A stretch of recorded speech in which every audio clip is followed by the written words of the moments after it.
Welcome in, ladies and gentlemen, to the Healdsburg Prune Packers YouTube channel for today's coverage of some Prune Packer baseball. Hello, everybody. I am Jacob Van Roekel, and I will shortly be joined alongside the one and only Ryan Moffett as we get the camera operated. We'll go ahead and go radio style here on YouTube for you all watching back at the comfort of your home. It's game 32 of the regular season for your Prune Packers. They're taking on once more the Medford Rogues for game 2 of this 3-game series in the middle of July.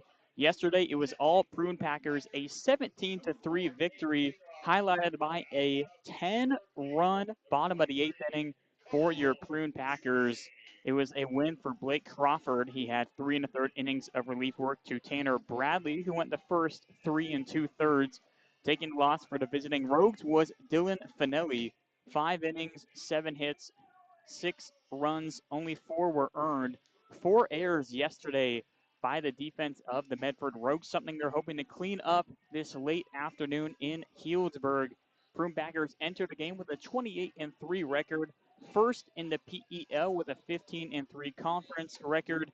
As for the Rogues, they are fourth in the PEL, 4-9 in conference, 26-15 outside of that.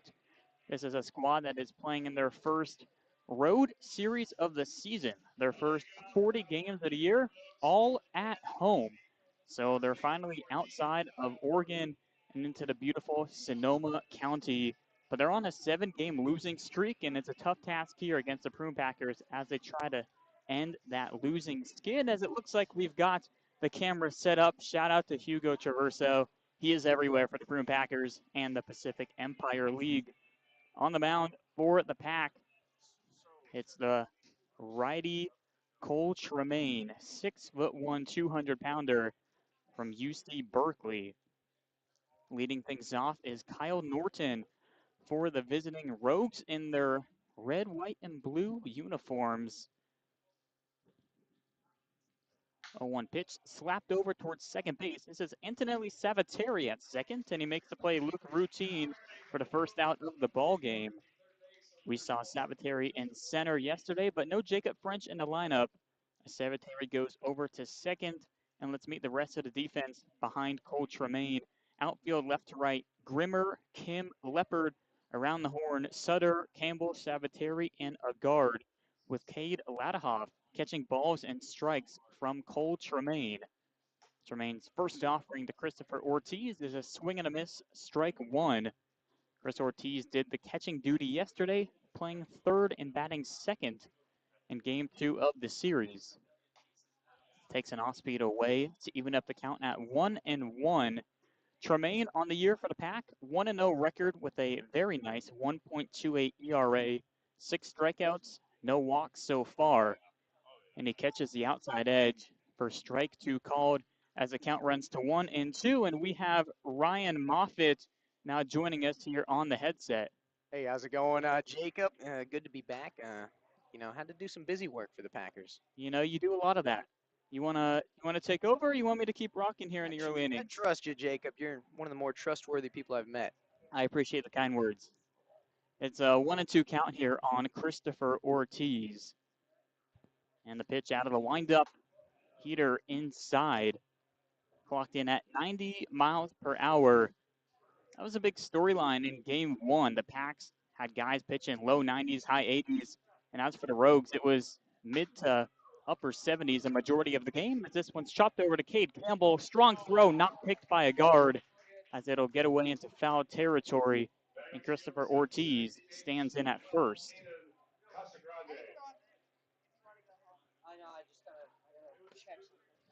So tough play there for Cade Campbell, who had to go to a lunge on a backhand to make the play. And a decent throw across the diamond that one hopped pretty high into the body of the guard, and that's one that you would like to make the pick and save the E6 that is now registered to Cade Campbell. Runner on first for Caden Casagrande. Casagrande actually got some time on the mound yesterday. 1 inning of relief work to forget. He gave up 4 hits, 2 walks, and 2 earned runs.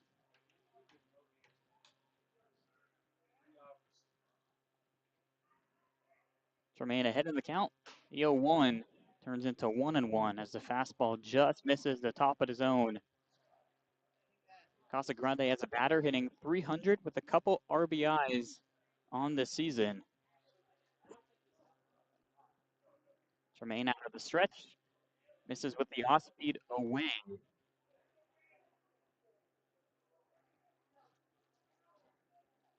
So both teams started off yesterday's affair relatively quiet. The first 3 innings we were scoreless until 2 runs were put up by the Rogues in the 4th. The Pack responded with 2 in the 5th. Swing and a miss. Count goes to 2-2. Throw down to the bag is in plenty of time. Cade Ladahoff. He can play everywhere, Ryan, and he gets the second out of the game right there. Holy cow, Jacob. That's an impressive throw right there. Great pop time, too, from Ladahoff. And good job by Jay Souza to get that tag on him. Great dive and a little swim move there from the runner. Yeah, he knew he was beat, so he tried everything he could to get around the tag, and not enough. 2-2 pitch is inside, and the count runs full. Ladahoff yesterday played first base, and he's a guy that we've seen in the middle infield as well.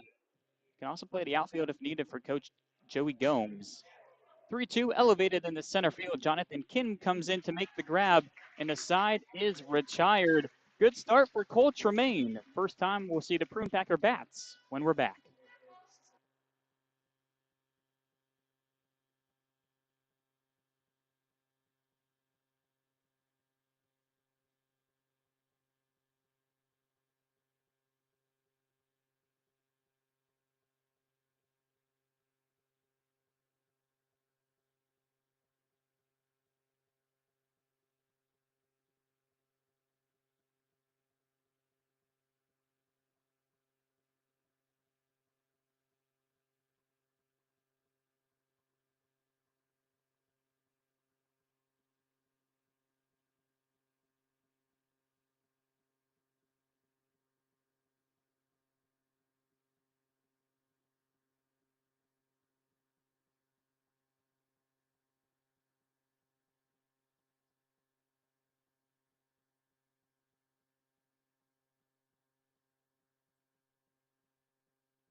We welcome you back here to Rec Park in Healdsburg. Before we see Antonelli Savateri lead things off in the bottom of the first, let's meet the whole batting order as announced by head coach Joey Gomes. Savateri leading things off once more, followed by Blake Grimmer, Logan Sutter, and J.C. Agard moved up to the cleanup hole.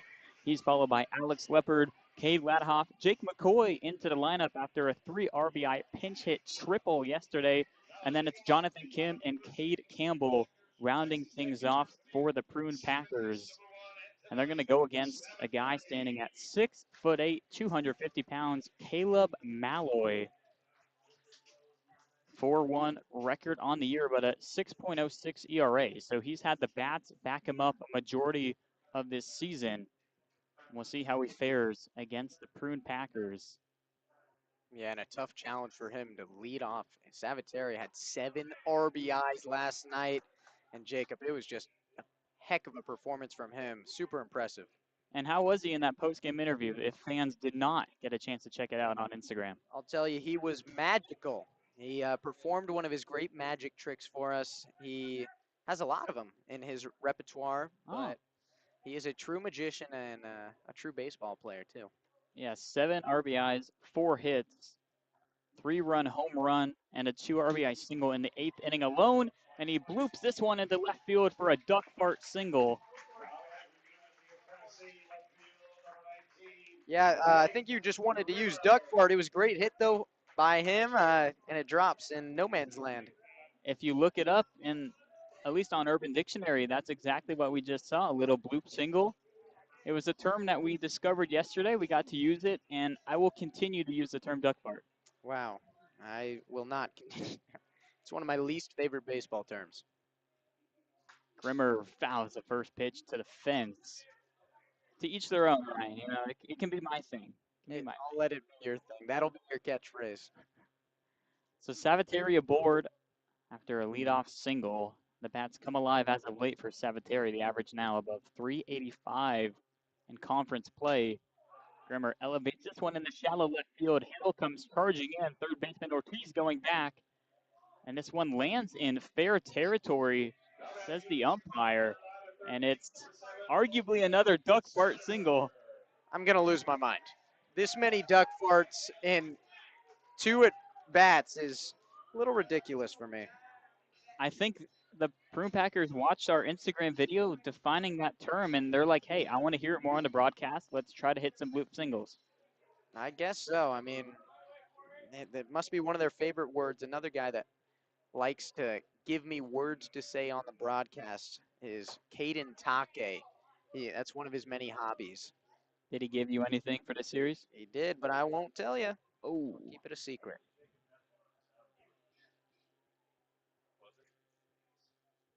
Here is Logan Sutter.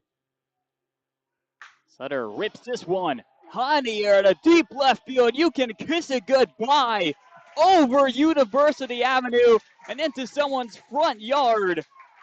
Logan Sutter, a no doubt 3-run shot, and the Packer on the board early. Get that man a cane, Jacob. Dude, he just pimped that home run. No doubter, Jacob. That was a thing of beauty right there, what Logan Sutter just did. He earned that pimp job. Oh my goodness. He knew it the second it came off the bat.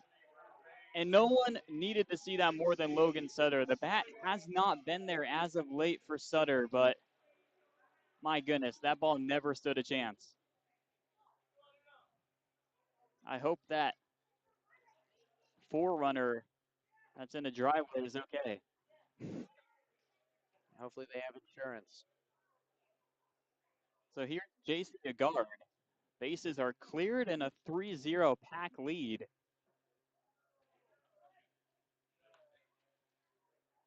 Agard did not make an appearance, he started the first game of this series yesterday before being replaced by Jonathan Kim in the 7th inning. Hits this one through to 5-6 hole for a base hit, and Ryan, the first 4 Packers have reached here in the first.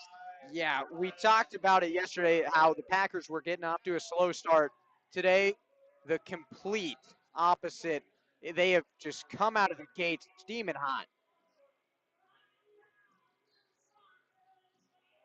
So can Alex Leopard continue this hot start? He's one of the guys that when he's hot individually. We'll see if the team bat extends to Alex. First pitch gets away from the catcher Osborne. Down the second goes Agard, and a runner in scoring position with nobody out here in the first. So it's Troy Osborne catching balls and strikes for game 2 of this series after Chris Ortiz had a long game behind home plate last night. Alloway at second, now deals a 1-0. That Leopard takes just upstairs for a ball.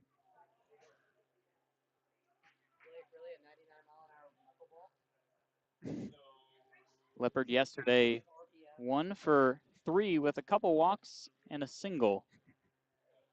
Hits this one a mile down the right field line. Is it fair?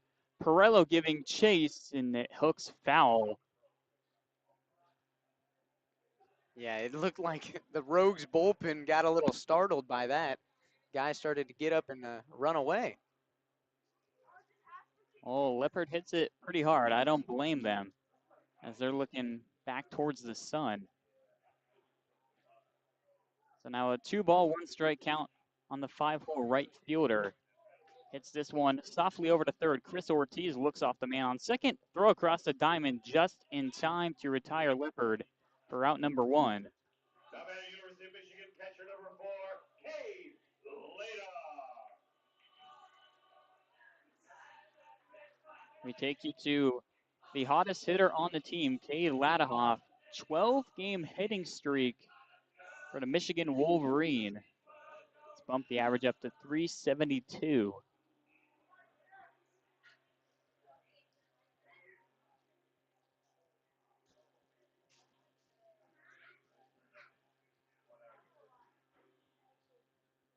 Malloy toes the rubber and now fires home. First pitch fastball up and in at 82. You can cut it, by the way. You can cut it, right? Okay, okay. Thank you.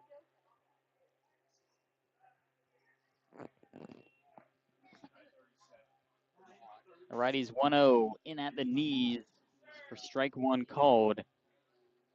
We've mentioned the 12-game hit streak overall. Ladahoff yesterday went 1 for 3 before he was replaced by Jake McCoy in the 8th inning.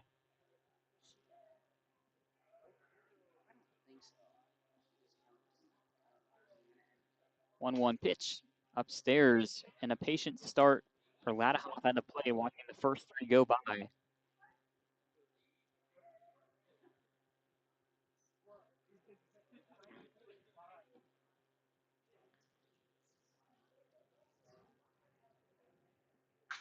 This one hit hard to left, but it hooks foul.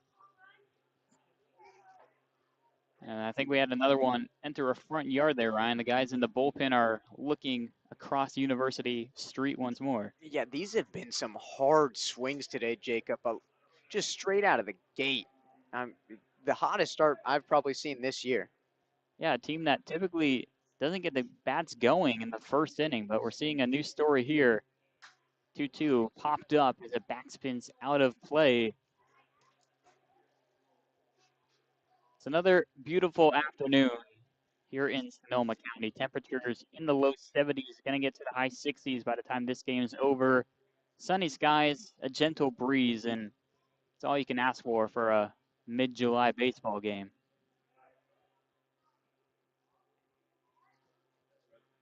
Malloy's 2-2, misses outside, and the count runs full on Cade Ladahoff. Jake McCoy, the man standing on deck for your pack.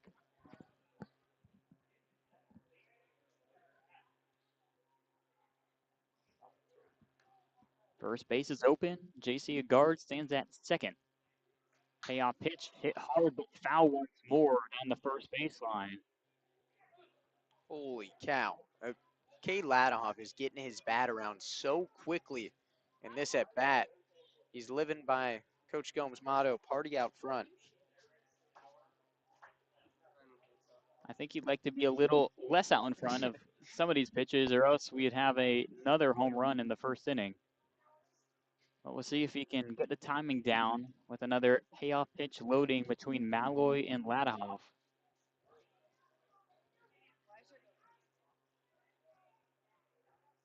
A 3-2, swing and a miss. It's held on to by the catcher Osborne. And a big out number 2 here in the first.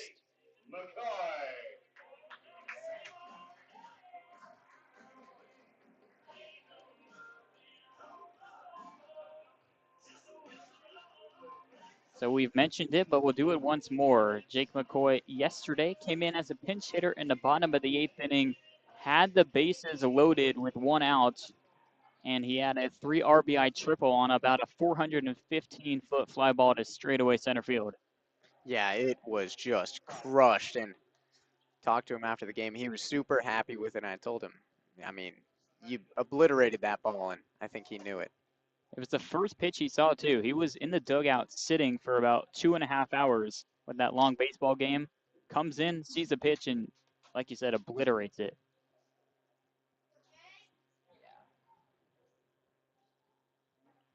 Now 1 on with 2 outs.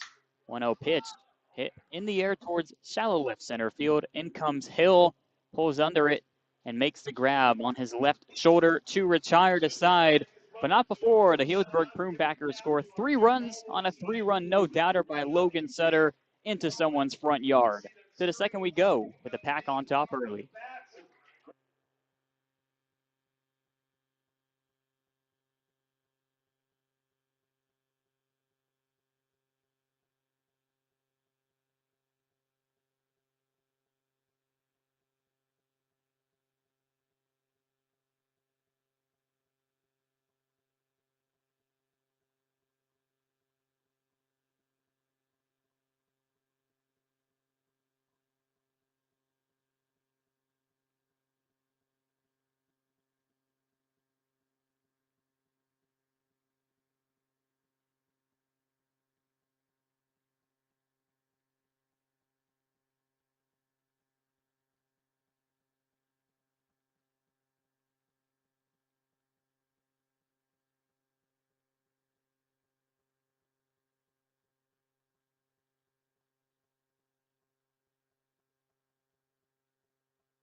We welcome you back here on YouTube for the top of the second inning.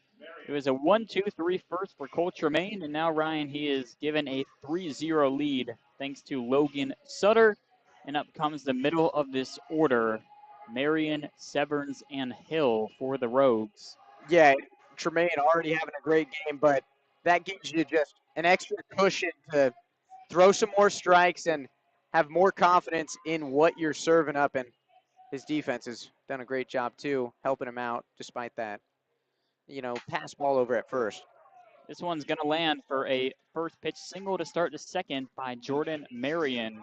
He leads this squad with a 409 average, and you can see why, just not doing too much with the pitch, and he finds a gap for a leadoff single.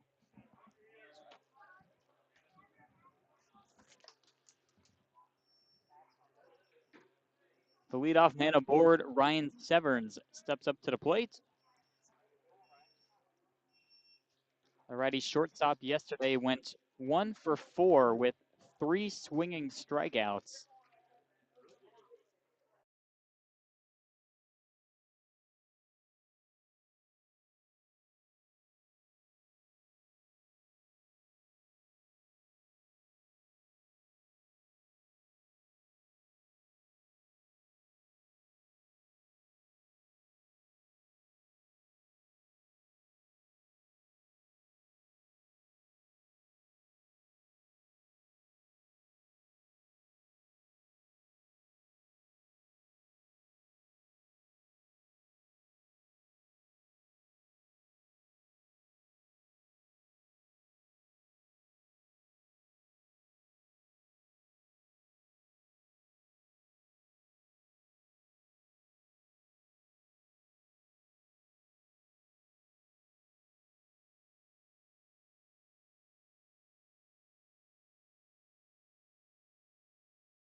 I'm not good for anything.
Ladies and gentlemen, we welcome you back here on YouTube. We apologize for both the visual and audio difficulties that we've been experiencing here at Rec Park. It's currently a 2-2 count with 2 outs and 2 on to Isaac Hill. We'll get you caught up on what we've missed as, of course, here come more visual difficulties as the camera has 180'd. Ryan, let's give the fans a little wave because we appreciate their patience if they're still tuned in here. It's been a rough go, but we're still crawling back each time. Slowly. Never give up, huh? Never back down, never what? Never surrender. I forget the quote. Our younger audience might understand. Maybe it's a bad thing that I know that quote. For all of them, for all the young kids watching, I guess they'll understand your reference. Yep, they will. So it's a full count with 2 outs. Both runners from first and second will be on the move. 3-2 pitch, hit up the middle, spins over to Savateri at second, picks it off the dirt and fires over to first in time to retire the side. So the Rogues leave 2 men stranded, but let's go ahead and take this inning break to get you caught up on what we have missed after the power, Wi-Fi, and about everything else cut out in the top of the second inning. It was an eventful one for the Medford Rogues. It started with a leadoff single by Jordan Marion. He then scored on a 2-run home run by Isaac Hill. It was the first home run of the year for Isaac Hill.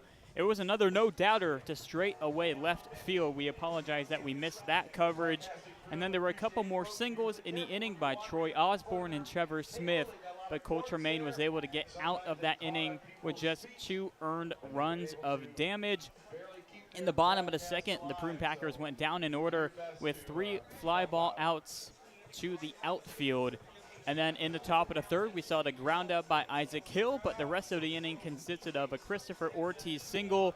And Ryan, he was caught stealing yet again by Cade Ladahoff to start this inning. Yeah, that's an embarrassing thing. I mean, Ladahoff, he's kind of got a hold on him right now. If you get caught stealing twice, I don't know if you go for it a third time. Or maybe you're just aggressive and you say, I'm going to keep doing it until I get it. And that's a winner's mindset. Yeah, that's a winner's mindset, but Ladahoff, the real winner on the field. After the caught steal, there was a strikeout to Caden Casagrande, struck out swinging, hit by pitch on Jordan Marion, a walk by Ryan Severns, both of those with 2 gone in the inning before the Isaac Hill ground out. And now we are successfully caught up come the bottom of the third inning, where the Prune Packers are going to have Grimmer, Sutter, and a guard coming up. So we'll step aside for a brief 20-second break before we get Grimmer. And actually, you know what? Grimmer's ready, and so is Kayla Malloy. So let's get things going here for the bottom of the third. Packers still on top 3-2. And we're going to see the big bats back up, including Logan Sutter, who's on deck, who had that 3-run home run in the bottom of the first. Grimmer singled and scored his first time up, and takes the first pitch outside for ball 1. So Kayla Malloy now pitching in just a 1-run deficit after those bats came alive in the top of the second inning. 1-0 pitch, a big swing and a miss by the tall lefty Blake Grimmer. Wind blowing out to straightaway right field as it traditionally does here at Rec Park. 1-1 well inside for ball 2 in the count.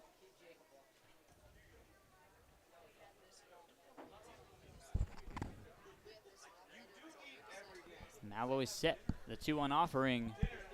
Off-speed pitch that just misses the outer edge for ball 3. So Blake Grimmer now looking for 1 pitch in 1 zone, ready to unleash on Kayla Malloy. Holds back, and it's ball 4 upstairs, and Grimmer aboard for the second time in the ball game.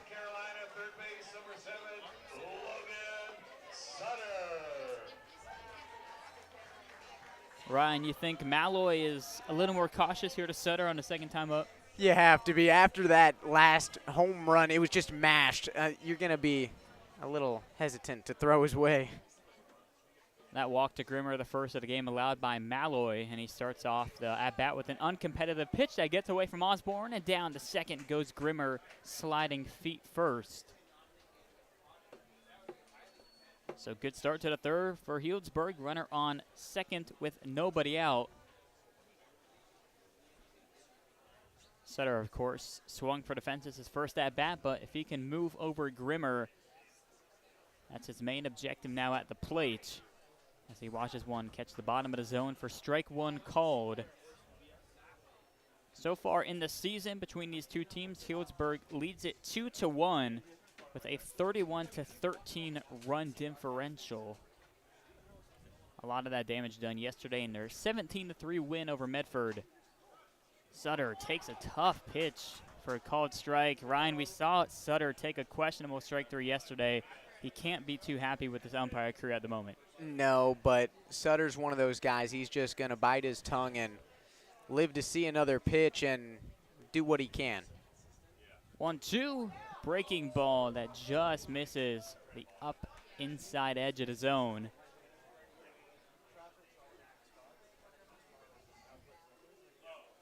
So the count moves even. Infield shifted over to our left with the strong pull hitter Sutter up to bat. 2-2, down the middle, hit over towards short. Severns bobbled it, stays with it, and throws out Sutter by a step and a half. Good play there by Ryan Severns. It looked like he bobbled it, but it worked to his advantage. It was a quick release or quick transfer right there for him. And, I mean, it pays off because he got a quick release and good throw to first. Yeah, it's almost like he never let it get all the way in his mitt. He just kind of tossed it up with the momentum of the baseball, and it worked out. He beat Sutter on the throw, and Grimmer forced a halt at second base and go no farther. Takes us to J.C. Agard. The first baseman singled and was stranded at second base back in the first inning.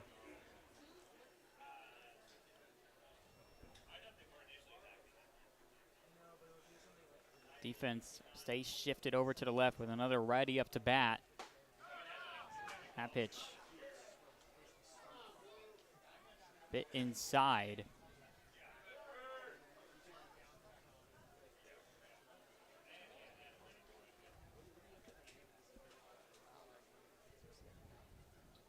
Two-0 pitch, it gets him. A guard able to spin out to avoid any serious damage, takes it off the oblique, and he'll jog down to first base to put 2 men aboard for the Prune Packers. And it's a good job. I mean, taking one for the team, now 2 on for Alex Leopardon. Packers can do damage with guys on. We saw a lot of guys left on yesterday, but there's a good chance for Alex Leopard to get into the game and maybe get an RBI. So Cole Tremaine of the Pack hit the cleanup man in the top of this inning, and now the Pack cleanup man, a guard, gets hit in the bottom half. And here is the lefty Alex Leopard. Takes the first pitch, top shelf for strike one. Alex Leopard came up with a runner on second base and nobody out in the first inning and grounded out on the left side for an unproductive out number 1.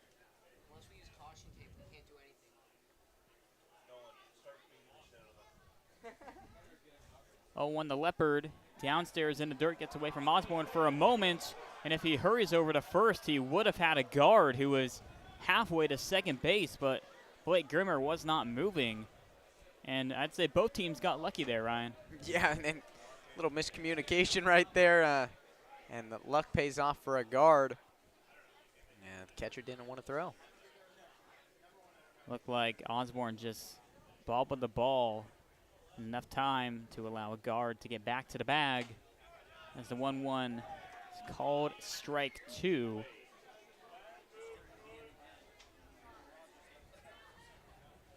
Coach Joey Gomes, also the third base coach for the Pack, has a few words with the home plate umpire after that call. And the catcher Osborne goes out to the mound to chat things over with Caleb Malloy prior to this 1-2 pitch upcoming to Alex Leopard with 1 out and 2 men aboard.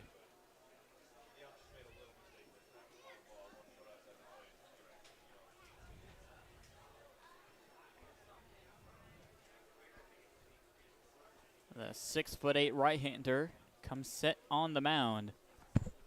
1-2 pitch. Breaking ball that Leopard weaves and misses through. And there's 2 gone in the third.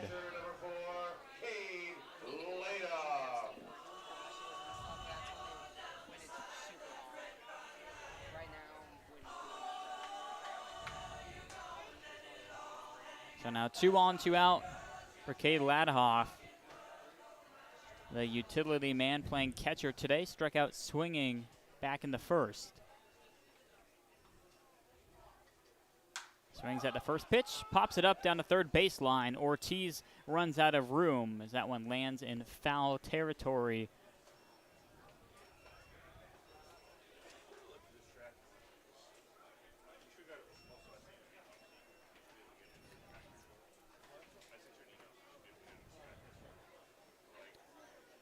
Big at bat here early in a 1-run game in the bottom of the third. Malloy trying to get out of any damage. Ladahoff trying to do the opposite. Money on Ladahoff here, Ryan? I don't put money on anything. I'm not a betting guy. Don't like to gamble. What about you? If I did, my hypothetical money would be on Ladahoff.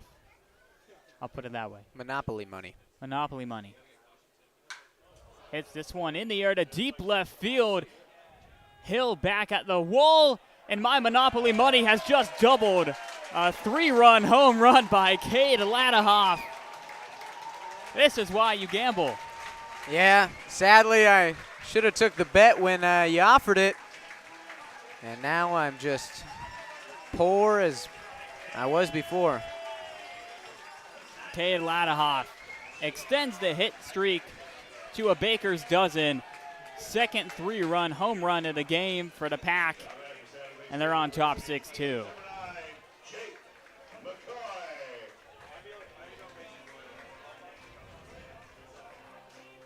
I don't know how many ballparks that ball necessarily gets out of outside of Rec Park. It's just about 290 to that part of the wall.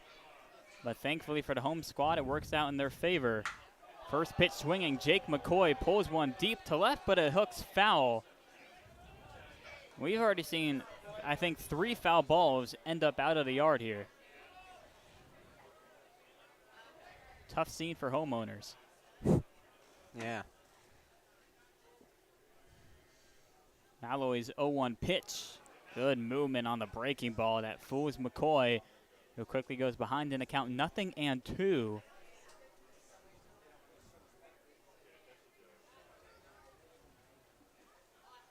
Oh, 2 pitch, fouled off the other way. As Jake McCoy's got some work to do here behind in the count 0-2. Flew out to the left fielder Hill in his first plate appearance to retire the side in the first. Malloy set to deal, another 0-2 pitch. Swing and a miss. Another good breaking ball by the right-hander. And this one retires the side. A couple Ks in the inning, but another 3-run home run, this time presented by Cade Ladahoff on a fly ball over the left field fence. Puts the Packers on top 6-2 after 3.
And welcome back. We are here in the top of the fourth. Packers lead 6-2. Some impressive offense we've seen from the Packers. A lot of powerful hitting early on in this game. And the defense from the Packers, they held the Rogues to 0 in the top of the third. And Tremaine still on the bump here as this is skied into center field, and it will be caught by Jonathan Kim for out number 1. You brought up the power that the Pack have already displayed. Yesterday it took us to the 8th inning till we had our first home run. Just a plethora of hard-hit singles and a couple of doubles, but here's the extra base hits early with 2 3-run home runs. Yeah, now up to the plate, Trevor Smith. We'll see what he has to offer as he watches pitch number 1 go by for a ball.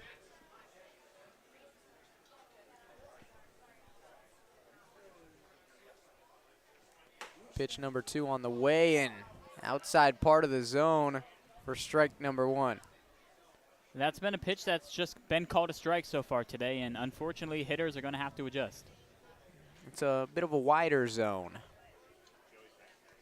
It's almost just shifted to the left because that pitch did catch the inner edge, but ruled a ball. And a big swing right there. Got a piece of it, tipped it off. Osborne's count now 2-2.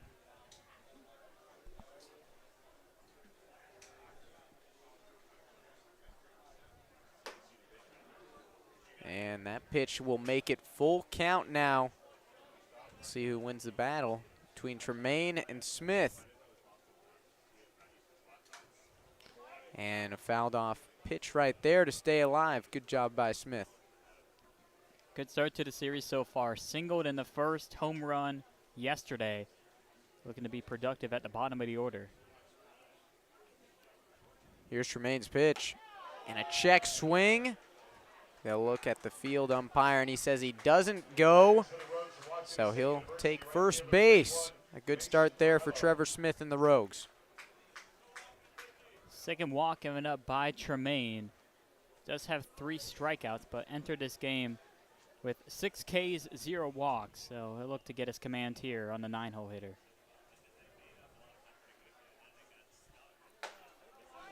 There's a first pitch strike by Tremaine to Mason Perello.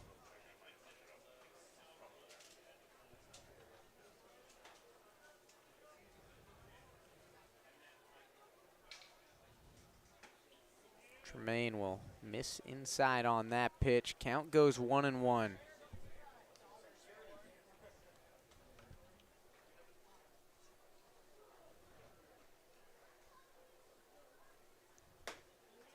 And an outside pitch right there.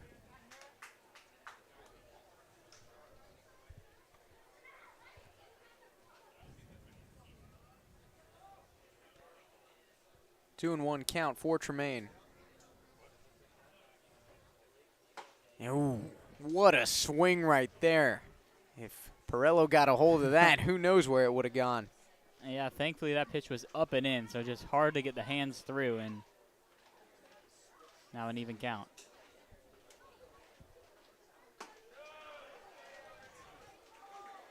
And there it is, a strikeout right there from Cole Tremaine. You never know what's a strike or not in these games, but he gets a call right there, and down goes Perello. Yeah, I don't know if the umpire said something out loud to the catcher and the batter, but it was a late movement on the strikeout as Perello was in the box for a moment before walking off.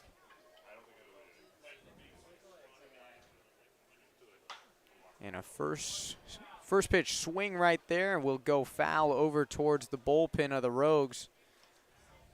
Kyle Norton fouled it off.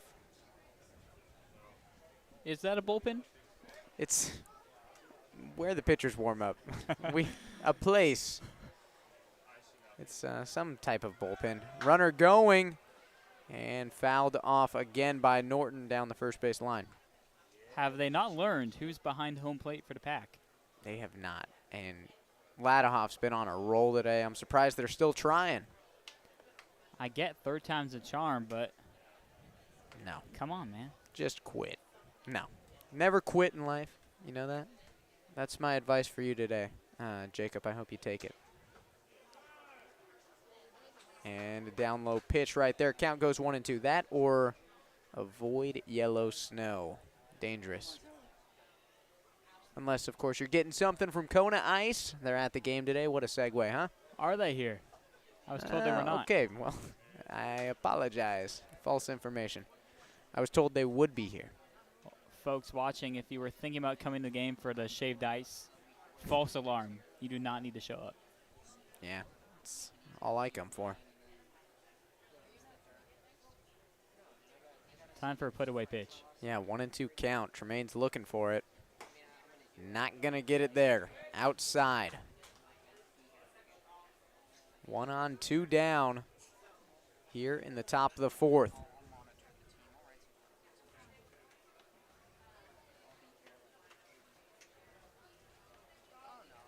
Norton looking to keep the inning alive for the Rogues here. The pitch from Tremaine swung on. Grounder over to second base. Savatere's throw in time. They get out number 3 Packers, and Tremaine hold the Rogues scoreless for now a second inning in a row. And we'll be back in just a minute when the Packers are on offense in the bottom of the 4th.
Welcome back, viewers.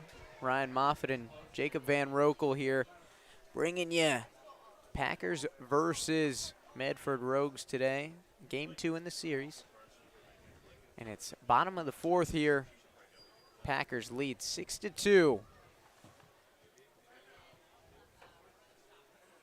And leading off in this inning is Jonathan Kim. Flew out in his last at bat.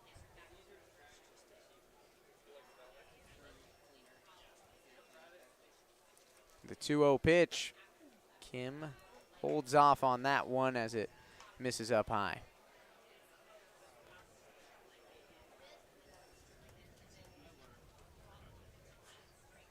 Three-0 count. Kim watches 4 straight pitches and gets a free pass over to first base. Doesn't get any easier. No, it does not. I would argue that if I stood in the box the way Kim did, that same thing would have happened. And I'd like to take that with pride. Wow. Good comparison. I don't know, you might be a little taller, so one of those might have been called a strike. Just saying. And Kim's going to take a run to second, but Cade Campbell gets hit near neck area. I don't know how he didn't have a bigger reaction. I know it's not a ton of gas by Caleb Malloy on that pitch, but anything up near the neck and head area is typically a little scarier than that. Must have gotten him more in the front shoulder, thankfully. Yeah, Campbell, tough guy. I mean, he's acting like it was nothing. That's how they do it at Cal. Make I 'em guess tough. so. Cal Bears. Grr. That is not their slogan. I think it could be for a kid. All right, yeah. Jacob, we were doing a intern combine today where we had to compete in many baseball challenges and baseball just skills Yep. kind of thing. Indeed. Do you think getting hit with a pitch should have been one of those challenges. Like Happy Gilmore, who can take it the best kind of thing? Is that what you're saying? Who can take it the best? Well, I just meant who can get hit by a pitch. I think anyone could. This hit hard out into right center, and it will be caught out there by Trevor Smith, but Jonathan Kim will advance quickly over to third. Yeah, Trevor Smith nearly ran out of room. He had his throwing arm backwards, ready to touch the fence in deep right center. Didn't need that, but Savateri just missed his second home run of the series. Yeah, that would have been huge for him. I mean, coming off a wonderful performance, if he can build on that this series and then heading on to the road, that would be big for the Packers and just momentum towards the playoffs.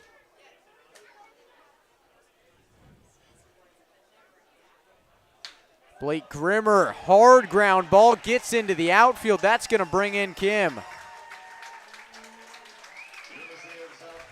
Blake Grimmer is just a guy that you can't throw a first pitch meatball to because he's hungry and he's reached first base 3 times now. Yeah, dangerous batter, and another dangerous batter coming up for the Packers, Logan Sutter. Can he do it again? 2 men aboard once more. We'll have to see. First pitch to him. Missing the zone for a ball. I have a little bit more Monopoly money after my last at-bat, or my last one cashed, and so maybe I use some of that to sprinkle a Sutter 3-run bomb on here.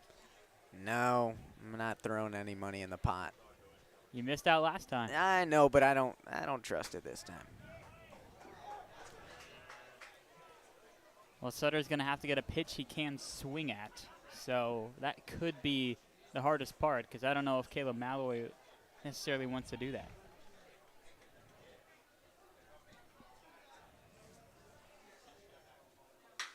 And here's Sutter, a hard hit ball into left center. We'll have to see. That'll be caught out there by Trevor Smith, so now you're losing some money, Jacob. I should have just bet on whether it would be a 400-plus fly ball. I would have won that bet. And unfortunately at Rec Park, we mentioned the home run that barely cleared the fence by Ladahoff was helpful, but the long wall in center is not. No, and that was a hard hit ball right there, just not enough on it to get out of here. It doesn't help that he hit it to one of the deepest parts of the field.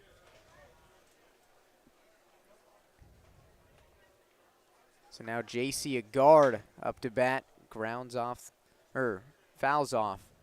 the first pitch.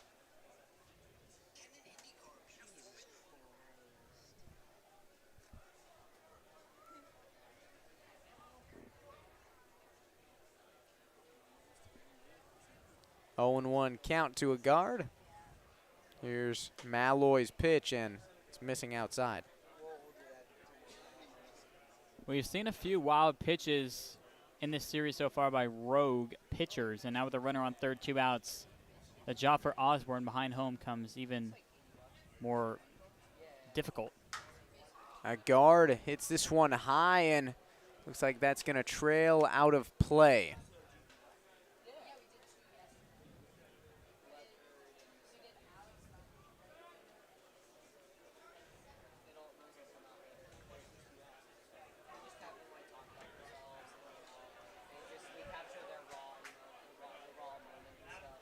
One and 2 count for Agard. And a big swing and a miss there will close out this inning. He goes down swinging, and Packers add 1 on here in the bottom of the 4th. 7-2 is the score as we head into the top of the 5th in just a moment.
All right, welcome back. We're here in the top of the 5th, and a new arm on the mound for the Packers, Hunter Hargett. He's looking to build on the 2 scoreless frames that came before him, as here's a ground ball over to second base. Savatere's throw on time, and a quick out number 1. Efficient work for Hargett. Yeah, and it goes to a man that's already had 4 ground balls his way. Antonelli Savateri's been efficient in this ballgame so far after he played center field yesterday and a majority of the season. Looks good over at second base. He's done a good job over there this series. Or today, excuse me. Yesterday he did a great job at center field. And in the batter's box. Even better job. That's a whole different story. He did a wonderful job. So it's a 1-0 count.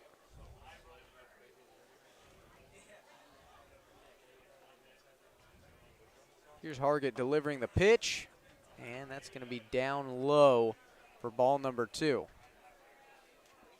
93, though, on the radar gun. Tremaine was hovering around the high 80s a majority of his outing. Yeah, these pitchers, they can really hum it in there on this Packers squad, as this is lined out into center field and will drop in front of Jonathan Kim. And that will be a base hit right there for Caden Casagrande. Yeah, good piece. Just poking it out there ahead of Campbell and in front of Kim. And hopefully Casagrande has learned when you're at first base, you don't run on Cade Ladhoff. You don't. Don't even try it. And before the game, I was talking with Josh Mesa. He's in charge of Elevate Fitness, and he does some of the training table work over there and rehabbing with players. And he's done a lot of work with Hunter Hargett, and he's got his velocity up about 3 to 4 miles per hour higher than when he came into the season, which is great to hear and great to see. 89 wasn't enough for him, huh? Had to get to the low mid-90s. Those huh? 90s, it's a numbers game. So another ball right there to Jordan Marion.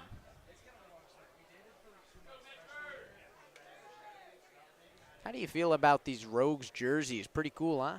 I think they're very cool. We're still in July, so I get the July 4th appeal, and obviously baseball, an American sport for sure. So I get it.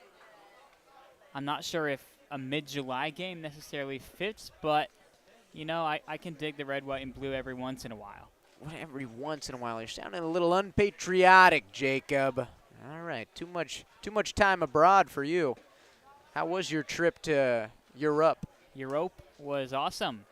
Netherlands, one of the countries I went to. That's red, white, and blue, so I was still feeling that.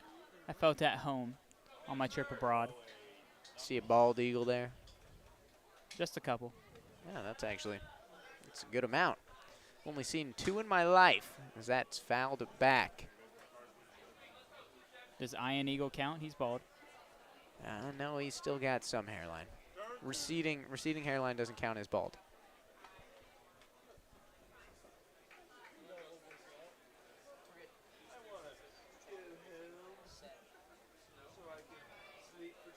So 3-2 count.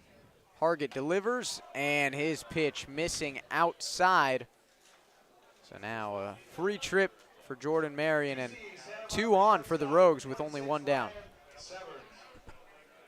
Yeah, not the start Hargett was hoping for out of the bullpen. We saw him get that first pitch out on Christopher Ortiz, but the command has lessened. And now, like you said, 2 on, just 1 out for Severns.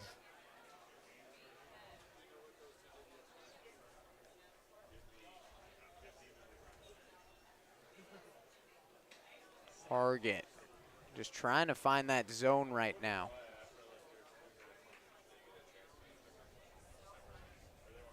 And you brought up the combine we had earlier, and we found out just how hard it is to throw strikes, even when that's your only objective. Yeah, not an easy job. I wouldn't want to be a pitcher. I would like to be in the bullpen, but not be a pitcher. Just kind of hang out. That was a direct hit. That was a direct hit to our camera. It's not even like it hit a pole or anything and ricocheted off it. just drilled our camera. It's been tough for that camera. You know, it goes through a lot, and we apologize that your screen is now facing the fans, the loyal fans. Yeah, it doesn't get any easier for us. Just when you think, man, we've got this rolling now, people decide to mess with our camera. Ryan Severns, we're going to find you. And what? I don't know. Make him pay for our camera. It looks like it's still working, though, so that's a positive. It's a beauty. Shout out to Hugo Traverso putting it back up for us. How many shout-outs can we give Hugo? When you were gone, I gave him a shout-out, and he deserves it. Shout out to Hugo. Megamind. That's 3. Also known as Megamind because of his knowledge, as this is chopped over to the shortstop, and they're going to try to turn 2. Don't get it. Close call over at first, and it'll go to the Medford Rogues. Yeah, bang play at first. That's always tough to call, and it's going to keep the inning alive. So the dugout for the Pack doesn't seem too disapproving of that call. So safe at first is Severns, and now Hargett's going to have to work on at least one more batter here in the 5th. We'll see what he has to offer against Isaac Hill, who's already had a home run today. And a fast pitch right into Hill. And it's somebody's roommate that just got hit. Yeah, the Rogues dugout is too occupied, and they don't have an extra bench behind like the Pack. So a couple of the Rogues players are sitting front row, and one of them was probably the guy that said, "That's my roommate." Hey, that's good. Just stick up for your guys. So now bases loaded for the Medford Rogues. Trouble if you're Hunter Hargett. Only needs 1 out, though.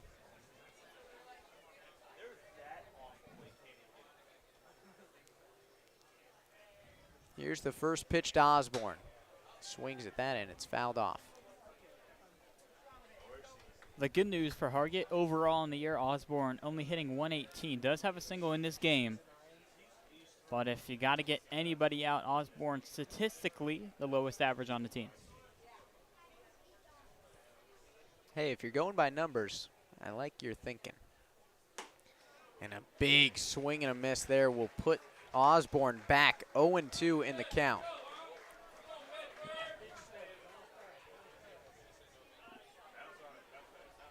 I hope he sticks to that pitch. It's a thing of beauty. Hargett's got a good arsenal he's been working with this year. Here's the 0-2. Got him looking. Osborne heads back to the dugout disappointed as Hunter Hargett gets a backwards K to finish out the inning. We're heading to the bottom of the 5th after a goose egg from the Rogues and leaving bases loaded. Here's the score. We'll be back in the bottom of the 5th.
Welcome back.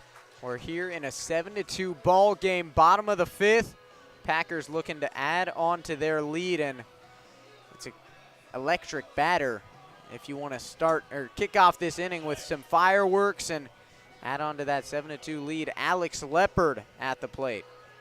Yeah, the Pack have had 3 of the first 4 leadoff man reach, and I would like to see Leopard continue that trend. 0 for 2 so far, and I think he's due.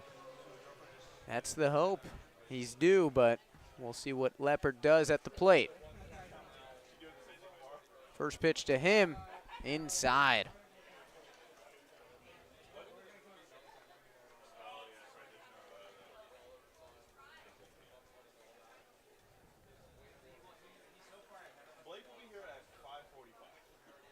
The 1-0 pitch.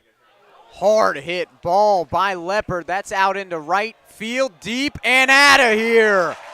Leopard smashes it out of the park. Solo shot homer.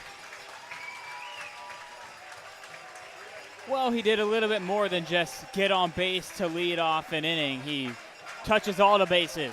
Leopard, 3rd home run of the year, and he was due. Yeah, you look at that on the chart, and it's like an isosceles triangle leaving the ballpark. I don't know if you look at charts all that much from our stats, guys. Okay, you don't appreciate the work of our statisticians. Where is the triangle being made here? On the chart. Okay, now you make me sound like a lunatic.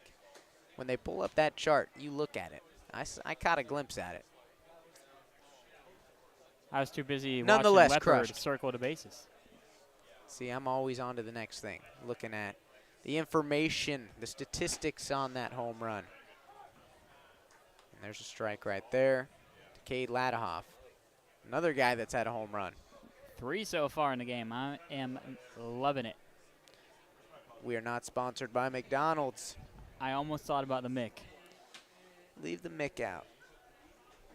That's what a lot of people tell me. I tried to change my name to Mick Moffett. Did not work. Too close to McMuffin. McDonald's didn't like that. They shut me down. That one fouled back into the fence. If you could change your name to anything, what would it be? You know, I'm pretty content with where I am. You know, I have such a big following, of course, that I wouldn't want to change up my name and confuse anybody. I'm the opposite. Such a little following. Ladahoff fouls another one off. Good fight from him at the plate. Yeah, I'm not sure if we mentioned it, but Coughlin Schultz, the new guy on the mound, 6'1", 200-pound senior from Laverne College. He's struggled this year, ERA over 10. His last appearance versus the Potters, 6 earned runs in 4 2/3. His pitch right there, missing outside, but yeah, not a good look on paper, but like some people say, age is just a number, stats are just a number, so he's looking to improve on that today and be more than just his ERA. How's that? That's inspirational. That got me pumped up. And I said it. You should have said it before the home run and the walk, because Yeah. now it doesn't really look too good. Yeah, well, maybe it'll take a minute to get to him, maybe. So now Jake McCoy coming up to the plate. Powerful hitter. And we saw him hit one deep, about 415 feet, but had nothing to show for it. It's a 3 RBI triple. That was last night. You're talking about in his first at-bat today? Yeah, the one out to center. You would be correct then. As here's one out into right field, and it will be caught by Pirello. So now one down for the Rogues. Jonathan Kim preparing for his at-bat, or first at-bat against Coughlin Schultz.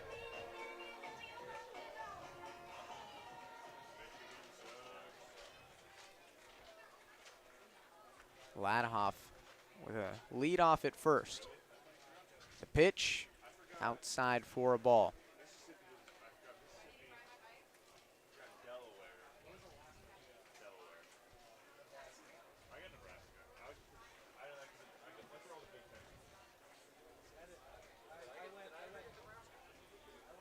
The 1-0 to Kim. He swings at that, fouls it back into the fence. Scaring a couple fans, maybe. And all the spiders up there, too. A bunch of cobwebs on the fence. Yeah, that's a bit of an issue. I might need you to get on the ladder later, clean that.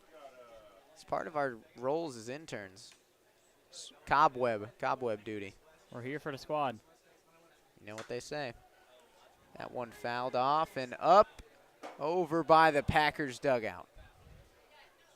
Osborne hustling over. If he reacted second earlier, might have had a chance to lean up against the dugout and snag that play. But I don't think that is caught on our camera, so maybe a good thing. A spectacular play was not missed. Always thinking on the bright side, Jacob. Great guy. I try. Bright side is, too, another life for Jonathan Kim.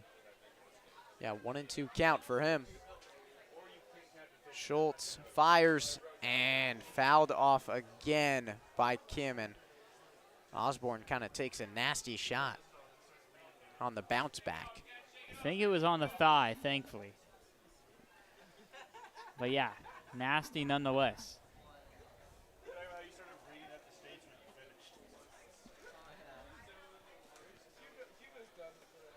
So Kim stays alive against Schultz, and now Osborne's all recovered after that hit he took.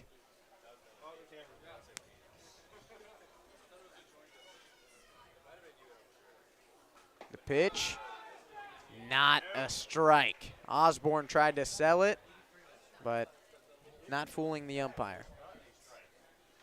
Today, that's a close one to take for Jonathan Kim. Thankfully, did not go against him.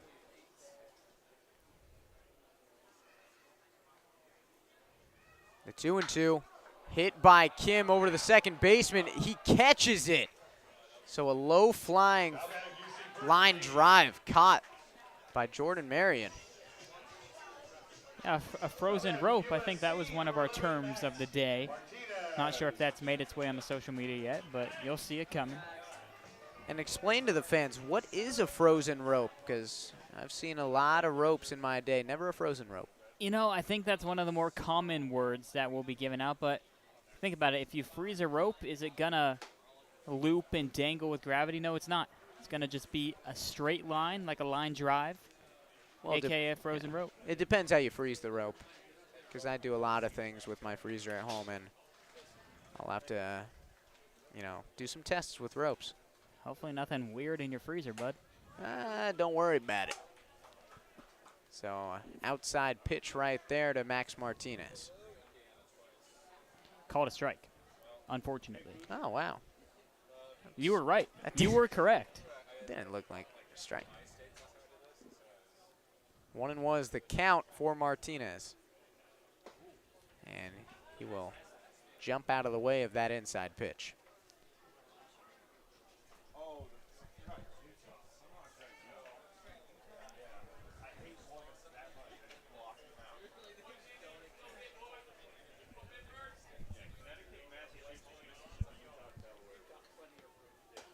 And that pitch up high. Count now goes 3-1. Well, leadoff man standing on deck, so either Sabateri is going to be leading off the sixth, or he's going to get a chance to bring some people home. Here's the 3-1. Martinez. They're going to say it fouls off the knob of his bat for strike number 2. Tough break right there. I think we've said enough about some of the tough breaks and unfortunate calls. You're right. Martinez fouls it off down the third base line.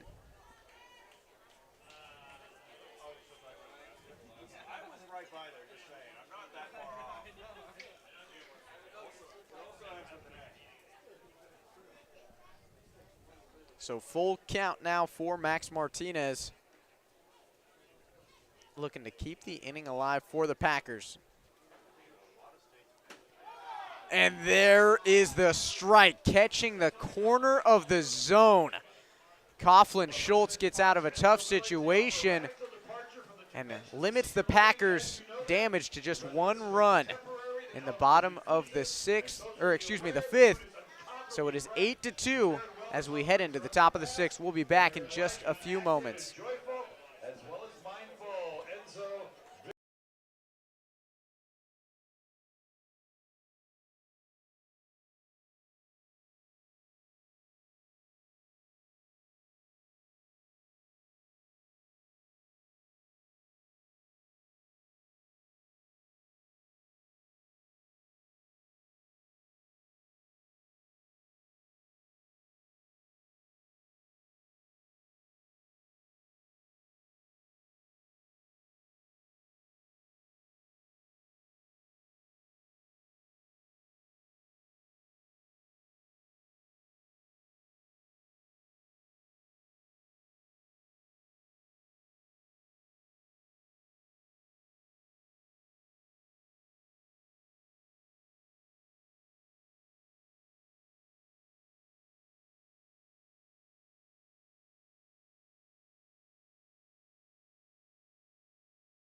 All right, welcome back, Packer fans. 8-2 is the score. We're here in the top of the 6th. Hunter Hargett still on the mound for the Packers. Put up a scoreless frame in the top of the 5th. So he'll look to replicate that here against the Rogues. He's going against Trevor Smith first, and Smith showing bunt. A little bit of small ball action, but pulls back and it's called for a strike.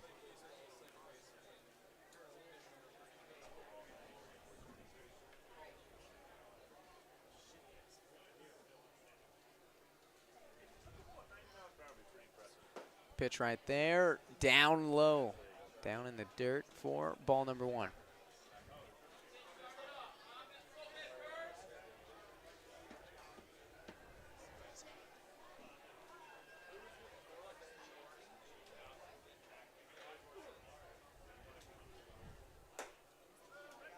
So another ball in the count right there for Trevor Smith.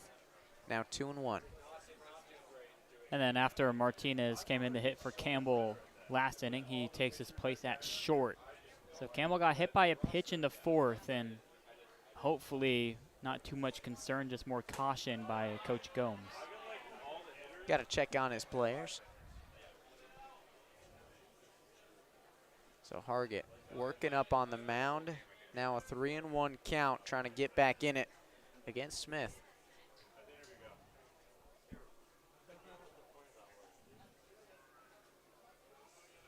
Hargett. Nasty pitch, but outside of the zone for a ball. So now 3-1 count. Or excuse me, 3-2 count. Full count.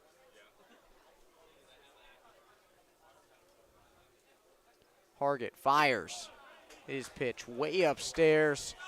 And it's a free pass there for Trevor Smith. Yeah, Smith has reached all 3 times. Single and a couple of walks. So doing good work out of the 8-hole.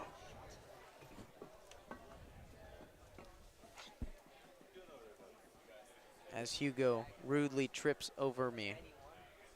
He can't do it all. He can't do it all. Confirmed. Oh my goodness. The torture continues for us. Camera back up here. We got the analytics guys on our right. Emmett, Blake, Sean, and Jacoby. I think they're all on cam. Shout out to them. They do all the behind the scenes works, getting all the stats that I say about exit velo, pitch speed, pitch location. It's all these guys. I mean, what are the odds of it directly hitting our camera about 3 times in one game? And then yesterday, too, at least 2 times as well. It's not easy. I don't think the fans come to see us. I wouldn't blame them, though, if they did. I would blame him. It's kind of weird. Not a real entertaining person. Fourth shout out, though, to Hugo for the camera work. Shout out Hugo. Hugo Traverso helping us out with the camera. And shout out Nolan Brenner. We're just throwing shout outs, I guess. They're begging, please. Please just call the game. It's 1-2 count. We got a runner going. And Ladahoff loses track of the ball. Rare sight right there. We've seen him throw out so many guys today, but right there. Loses the ball underneath him. Yeah, getting your center fielder to try to steal compared to your catcher third baseman, I think is a bit of a safer bet, and it works off there for Trevor Smith. Strategic.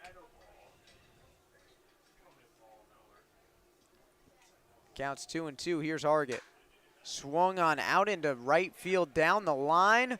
That's going to land foul. So, by inches, it lands foul. That's that 5-mile-an-hour blend blowing out to right. Just saved us a run. Yeah. You ever built anything with your hands? I have put together things that come in plastic with screws, if that counts. Like IKEA? Yeah, like IKEA. Putting together a shoe rack. Oh. And a big swing and a miss there. Down goes Mason Perello. Good job by Hunter Hargett. As that's out number 1. So you don't build things all that much, huh? Don't have the need to yet, you know? Not yet. I might. When you're in need for a house, be ready. Should I build my own? No, that's too costly. I'll stick to my current plan. Homeless. You got it. Hargett's pitch down low, but it draws a swing and a miss there. 90 miles per hour. It was a strike.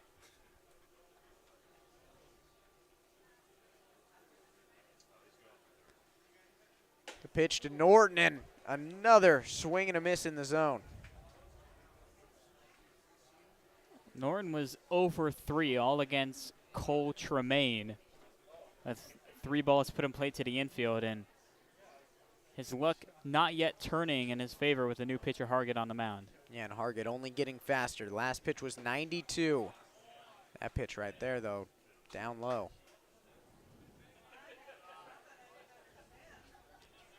So you don't build things with your hands. Do you have any hobbies? Well, I'm not getting paid for this, so does this count as a hobby, broadcasting? I don't know, kind of a lame hobby. A lame hobby, watching Prune Packer baseball? I feel like you just insulted about 300 people here. Including myself. This a grounder over to Savitere, and he throws it to first for out number 2, but Smith advances over to third base, and now Coach Gomes going to share a word with Hargett on the mound. What are you telling your pitcher here in this situation? Well, Hargett, an inning and 2/3 of work so far, a couple walks to go alongside a couple of strikeouts, and you've got the 2-hole Christopher Ortiz coming up. Ortiz, obviously, the first time seeing Hargett. Hargett the same to Ortiz, and maybe Coach Gomes has seen some trends in the past with the first 3 at-bats of Christopher Ortiz, and he's just saying, hey, he struggled with X location, X pitch. Let's fire those away. You know, first base is unoccupied with 2 outs. Your whole focus really on the batter, but you've got room to work around him still. It's good advice right there. I would hire you. You sold me. $15 an hour, fair? No, 12? I don't pay people. It's free labor. Damn. Unfortunate for me. Definitely. So here is Hunter Hargett's first pitch, and he's going to miss outside after that advice. So Chris Ortiz watches pitch number 1 go by. So he looks to drive in a run here and keep this inning alive for the Rogues. Pitch to Ortiz, and he's going to swing at that outside pitch and whiff.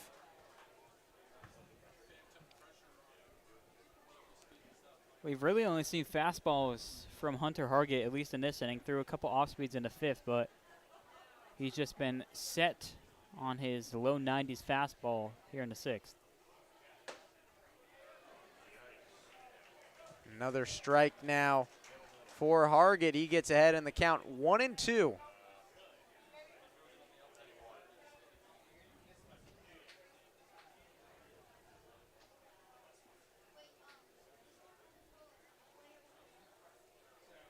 One and two pitch, swung on, hit high and over near in foul territory. And is that caught? A diving effort right there. Antonelli Salvatore, what a play. And Hargett waving his cap, thanking him. Holy cow, hustle right there. Over 100 feet of ground covered by Salvatore, and he looks like a natural second baseman. Obviously on that play, it takes him back to his center field days, covering tons of ground. And what a way to end the side and hold the runner on third. Yeah, great job by him, and we'll be back in just a few moments when the Packers and Salvatore will look to add on to their 8-2 lead in the bottom of the 6th.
Welcome back. And leading off for the Packers, Antonelli Salvatore, who just had that wonderful diving play on defense. And now he's going to see if he can do something on offense. I am a firm believer that plays made in the field carry over to your next at-bat. And right here, he hits this one hard out into center field, but it will be caught by Trevor Smith. Still a believer. He got a good piece. You got to be right a believer. Are you a believer? You're talking about Justin? Justin Bieber. Maybe ask me 10 years ago. Were you? I don't think so, no. The answer is still the same. But that's what I would have told you 10 years ago. Wow. So now you know. I mean, Justin Bieber, he was all the craze when I was a young buck. And now look at you. A loser. A weird. Took the words out of my mouth. Yeah. So here's the pitch to Blake Grimmer, missing outside.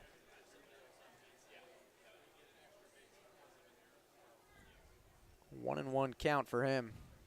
And already one down, a good quick start for the Rogues in this bottom of the 6th. And that chopped by Grimmer. Good job fielding it, but a deep throw will not get there in time. Grimmer on safely. Yeah, no shot there for Ryan Severns. I'm honestly surprised he threw that because he was not going to get out Grimmer, and it almost got away from the first baseman Norton enough to allow Grimmer to get an extra 90 feet.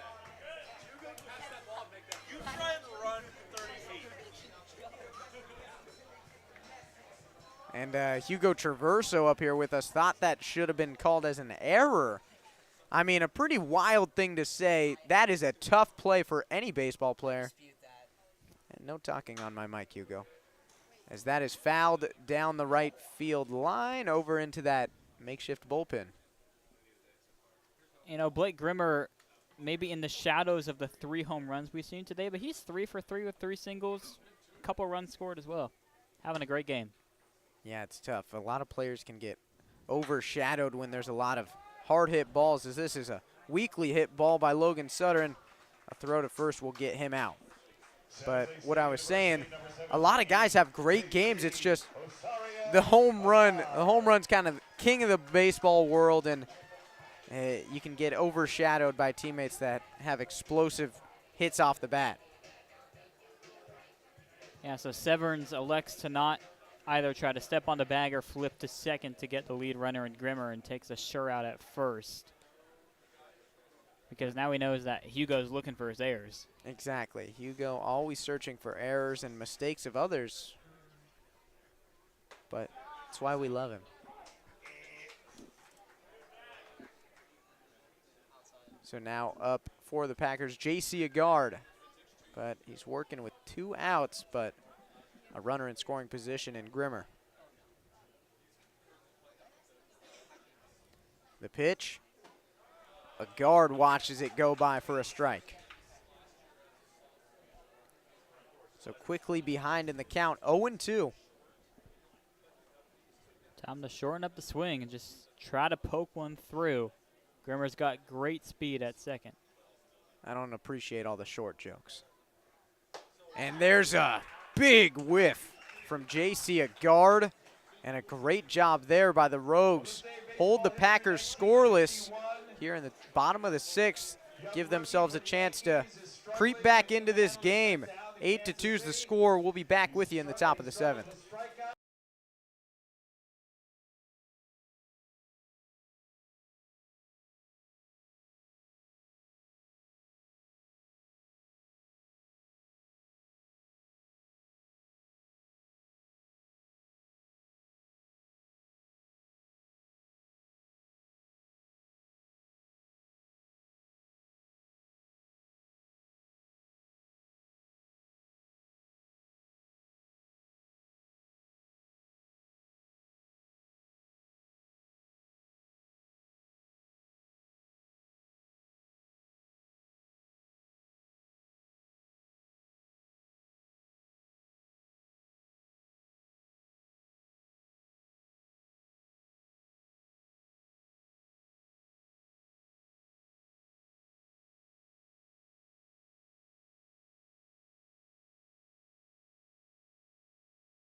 7th. Welcome back, ladies and gentlemen, for the top of the 7th inning. New guy on the mound for your Prune Packers, number 33, Michael Mechna, 6'3", right-hander from Omaha, Nebraska. One of many Oregon Ducks on the squad, especially in the pitching rotation. Tough year overall for Mechna so far, 7.24 ERA, but he's been great in the month of July. Combined 6 1/3 innings of work in July with just 2 hits and an earned run allowed. First pitch swinging is Caden Casagrande, and he fouls it towards his own dugout for strike 1. Casagrande 1 for 3 in the game so far, singled in his most recent at-bat back in the 5th. It was one of the guys aboard when the bases were loaded and the side was retired. Mechna backs it up with a lovely breaking ball that catches the knees of the zone. He's ahead 0-2 on Casagrande.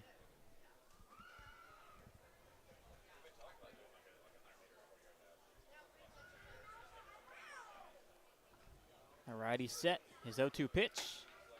Bit outside for ball 1 in the count. So it's that time in the afternoon in the ball game where the sun is starting to set. You can see the long shadows working from left to right all around the field here at Rec Park. 1-2 is laid off by Casagrande. Good movement on a breaking ball. So Mechna replacing Hunter Hargett, who went 2 innings of relief work to Cole Tremaine. Gave up 1 hit, walked 2, struck out 2 as well, and nobody crossed the plate for the Rogues. 2-2, high pop-up, spins foul out of play.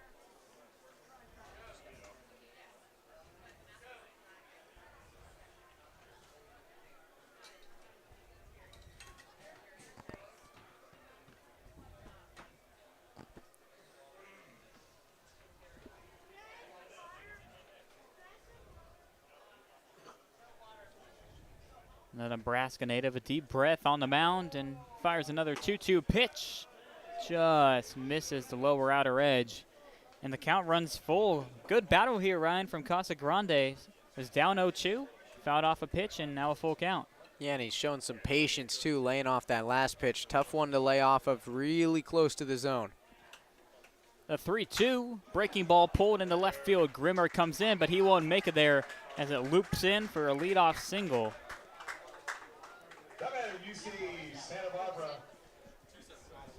That's a pro at bat right there by Casagrande. It is good battle right there, and just a quality hit too. Finding, green grass out there for a hit. Ryan, I'm going to join you with the shades on here for the 7th inning. It's glaring right into our eyeballs. Yeah, it's not often I remember to bring sunglasses, but I'm thankful I did today. Takes us to the lefty, Jordan Marion. Lays off the first pitch, low and inside.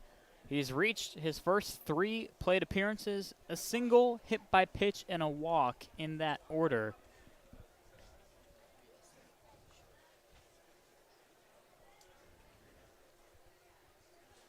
Mechna's 1-0, well outside. Casagrande gave it about a big lunge to second on the pitch, but went back to first without ever thinking about trying to steal on Ladahoff, who's thrown out 2, and one of them was able to steal on Trevor Smith last inning. 2-0, popped up and spins out of play once more.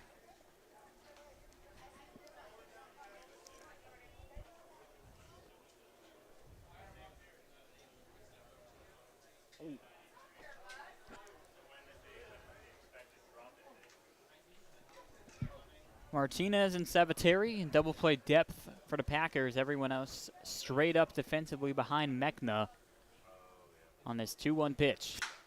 Hit hard down the left field line. Grimmer not going to get there. This one gets all the way to the wall. Halting at second base, Casagrande on a long single the other way by Jordan Marion. Yeah, great hit.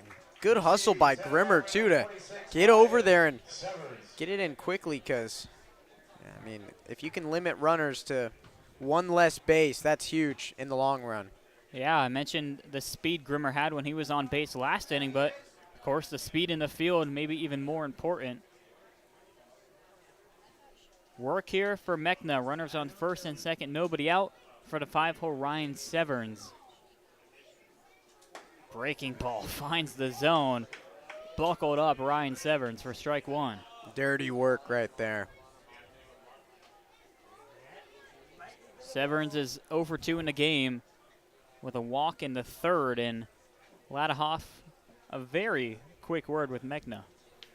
Maybe he just said, good job, and left. Yeah, good pitch. Sometimes you want to hear it.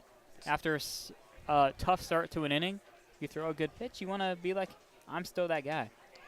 Maybe that's what he said. You're still that guy. Have you ever been told you're not that guy? Sadly, at times, it comes Wow. up.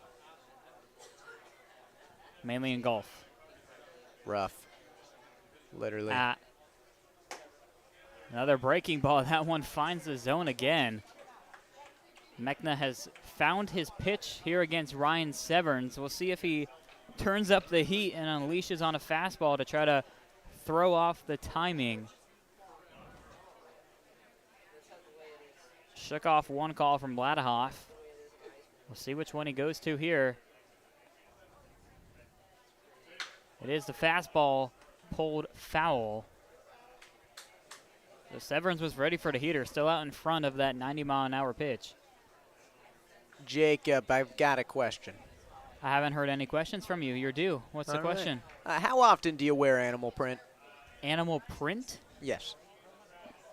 I don't know if I have. How often? Nunts. Interesting.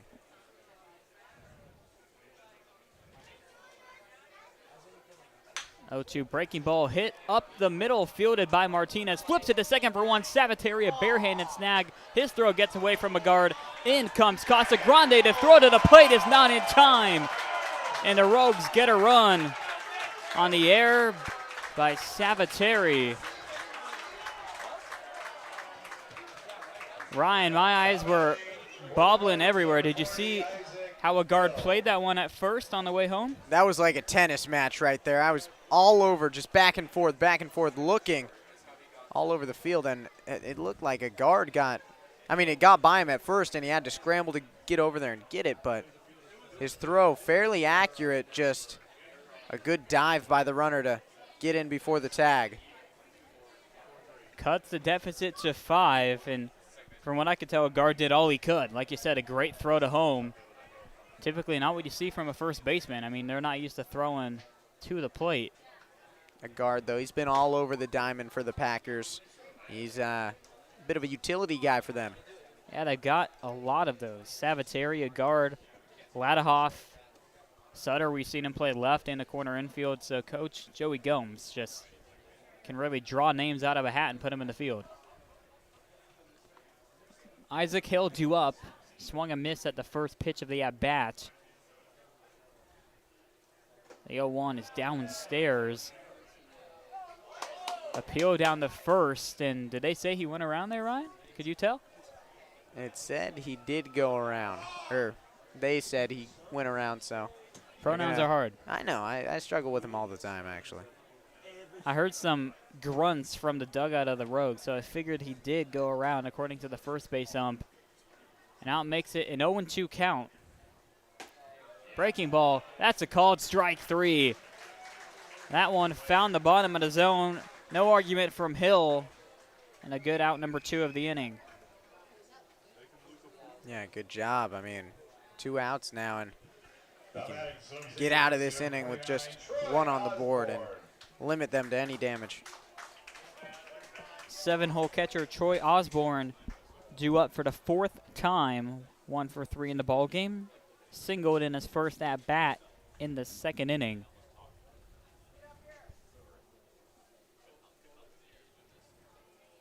Takes outside for ball 1. So to recap the scoring, if you've tuned in at any point after the first inning, you would have missed 3 runs put up by the Prune Packers in the bottom of the first. The Rogues responded well with 2 in the second. by the Prune Packers. Another 3 slot in the third on a 3-run home run by Cade Ladahoff.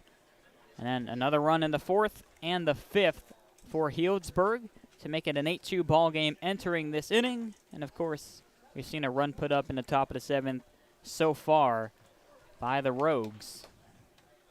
3 home runs on the day for the Prune Packers. That pitch in there. Strike 2 called on Troy Osborne. Ryan Severns stands on first base with 2 gone in the inning. 1-2 from Mechna. Spins outside into the lefty batter's box.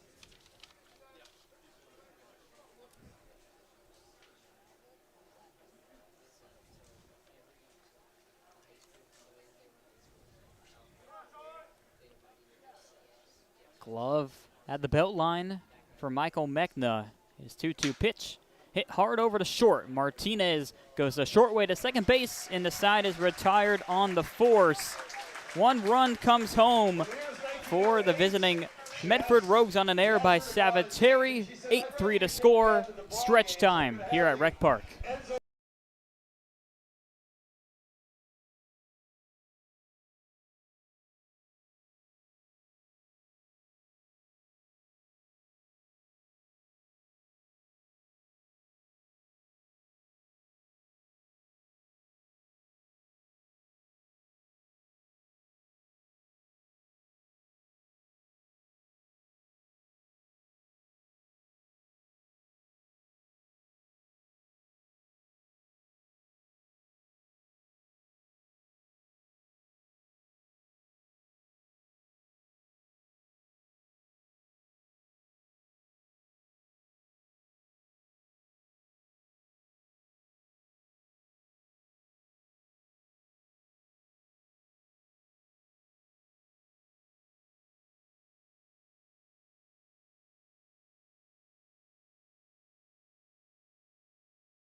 We welcome you back here on YouTube for the bottom of the 7th inning with the Prune Packers on top 8-3.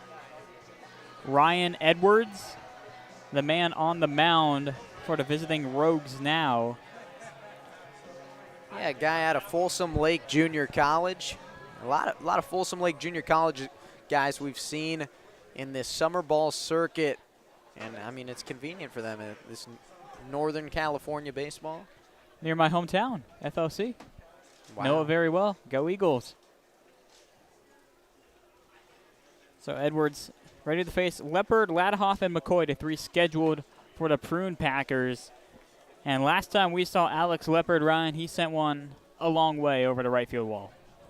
Yeah, it was crushed, and we enjoyed seeing that and all the other home runs we've seen today. And he's going to look to do it again. Well, he's got to duck out of the way first. Good reflexes by the Triton. He's like a Spider-Man out there. That was quick time to get down. Well, Edwards, outside of that pitch, has really been great this season. 1-0 record, a 1.42 ERA, and just over 6 innings of work. Last pitch versus the Lincoln Potters on the 12th of the month. An inning of work, a strikeout, and no hits, runs, or walks. Now a 3-1 count on Alex Leopard. The pitch. High pop-up. Catcher never saw it. I didn't either, but it's out of play behind home plate.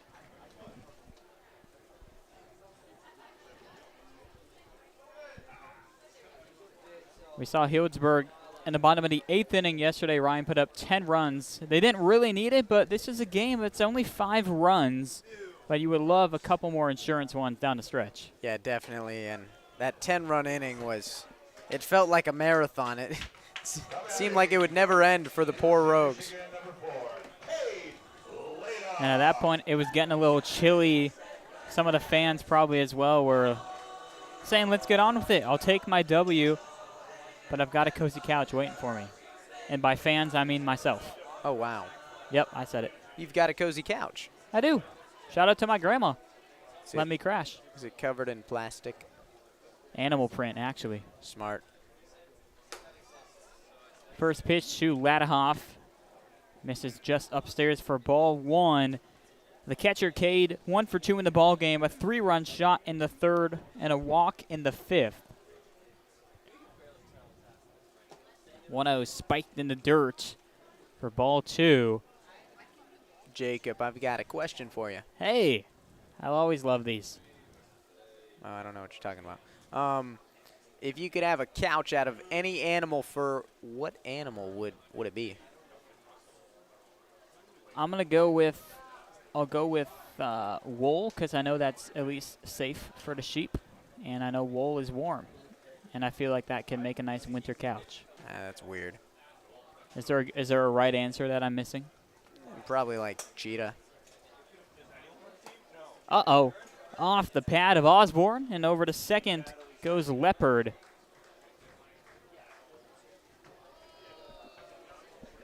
So now a runner in scoring position with nobody out. Ryan, I got a question for you. Fire. Do you have a book full of all these lovely questions, or a notebook, something like that, or No. is your brain just this special? My mind blows my mind, and these come to me. Sometimes when I'm awake, sometimes when I'm sleeping. But I don't write them down. It's just stored in the archive of my brain. What a talent you are, and what a talent Cade Ladahoff is as well. Reaches for the 3rd time. Back-to-back walks to start the 7th for Caleb Long, the new man on the mound.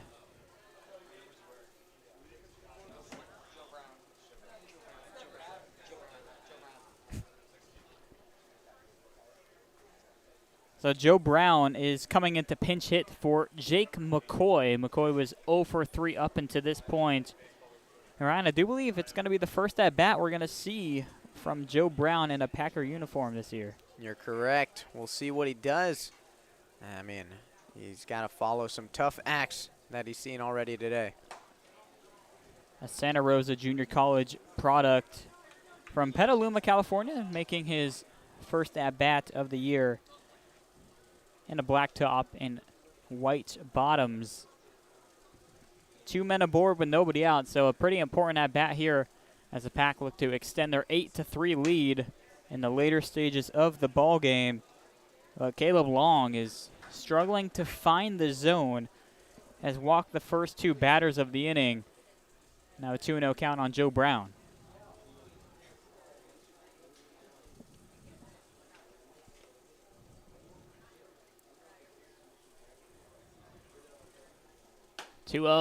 Finds the edge. Good location there with an 87-mile-an-hour fastball at the knees.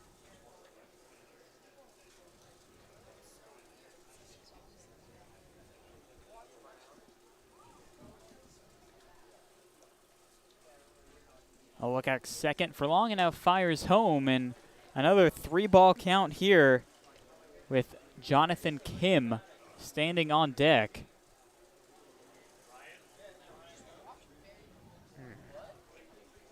Leopard on second, Ladahoff on first. Third base unoccupied on this 3-1 pitch. Hit in the air towards right field. Perello coming in Marian going back, and it's going to fall between the two. Rounding third, heading home is Alex Leopard. The throw is not in time. And in his first at bat in a Prune Packer uniform, Joe Brown has an RBI single. It's as easy as that, I guess. Joe Brown. I mean, that's one way to make an impact in your first at bat. Great work by him. You know, I could call that hit a certain term, Ryan, but just for you, I'm not going to. Wow. Respect. Earned. So Kim comes up to bat in the same situation. Runners on first and second, nobody out. But now a 9-3 advantage for the home squad.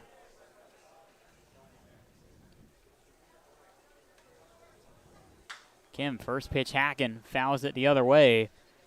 0 for 2 in the game so far with a walk and a run coming in the fourth inning.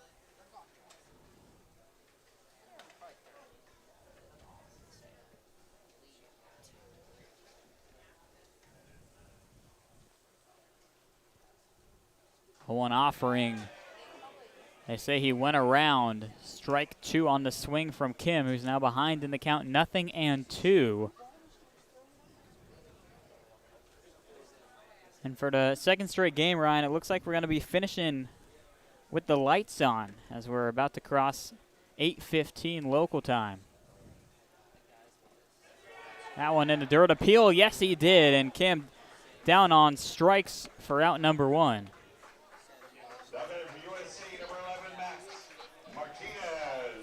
Yeah, not much to add there.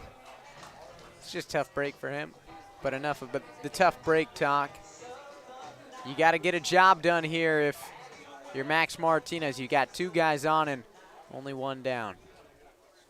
Martinez pinch hit for Cade Campbell in the bottom of the 5th. Struck out looking. Takes one well away for ball 1. And when Martinez replaced Cade Campbell, it was potentially due to an injury to Campbell, who was hit in the bottom of the 4th by a pitch as a batter. And then Martinez has been in at the 9-hole shortstop ever since. 1-0, catches the outer edge.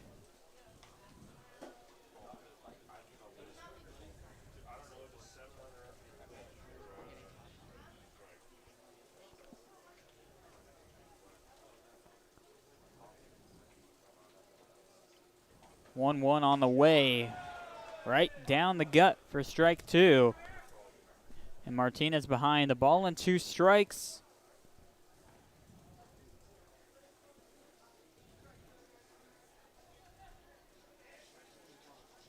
Long looks over at Ladhoff at second and now deals, and it's back-to-back strikeouts. One looking to Kim, this one swinging on Martinez. That's efficient work right there. I mean, if they want any chance at creeping back into this game, elite pitching like that will help them out. Got to get one more guy. It's up to the leadoff man, Antonelli Savateri, batting for the 5th time. Singled and scored in the first. Since that moment, 3 fly ball outs.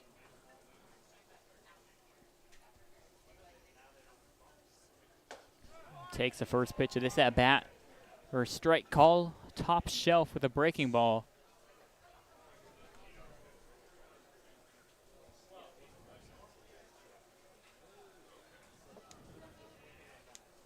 Infield shifted over to our right with the lefty Savateri up to bat on this 0-1 pitch that misses high.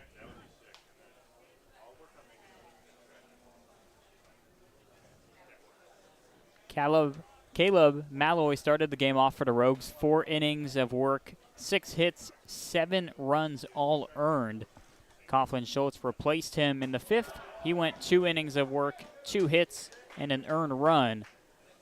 And now Caleb Long has already given up 1 earned run here in the bottom of the 7th and has a 1-2 count on Savateri with 2 on and 2 out. 1-2, hit hard over to first, gloved by Kyle Norton, flips it back to the pitcher Long in time to beat Savateri by a half step, and the side is retired. Pack are held to just a run in the 7th. They get it right back, and they still lead by 6 as we enter the top of the 8th inning here on YouTube. Rotary Club of Healdsburg. Glad to have you as a sponsor tonight.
The 4th pitcher of the game for the Healdsburg Prune Packers is going to be the 6'4" right-hander Brandon Mann, playing college ball right in his backyard at the University of Michigan, a guy that grew up in Franklin.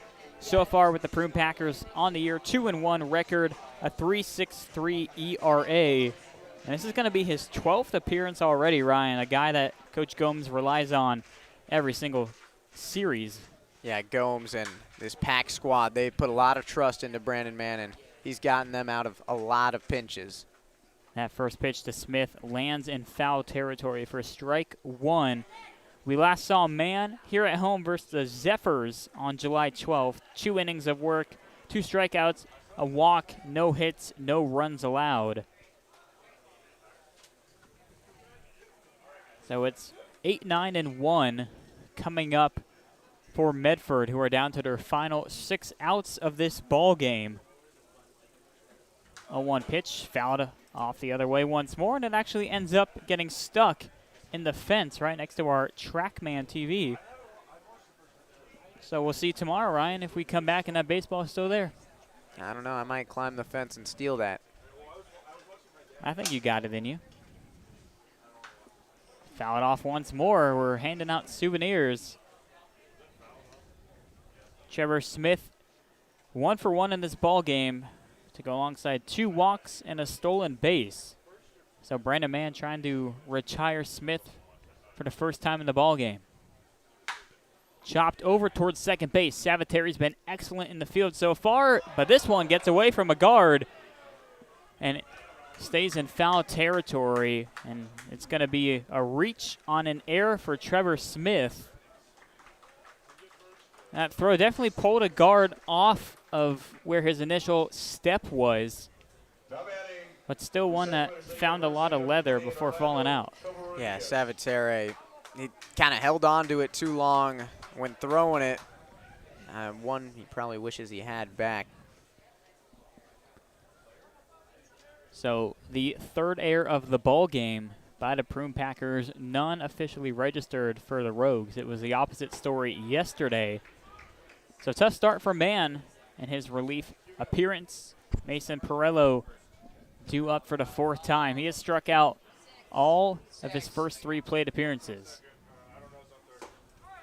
cuts through that pitch, and the count evens up at 1-1.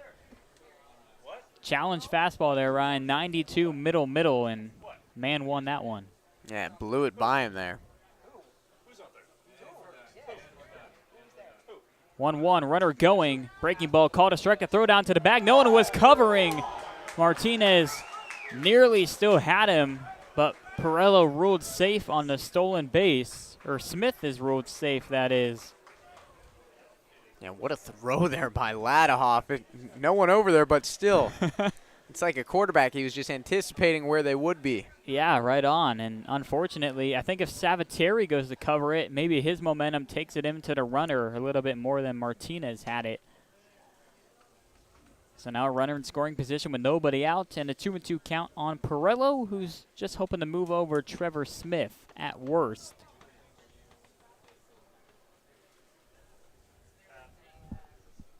Two on the way. Misses low and outside. Full count on Pirello, top of the order, and Kyle Norton waiting on deck.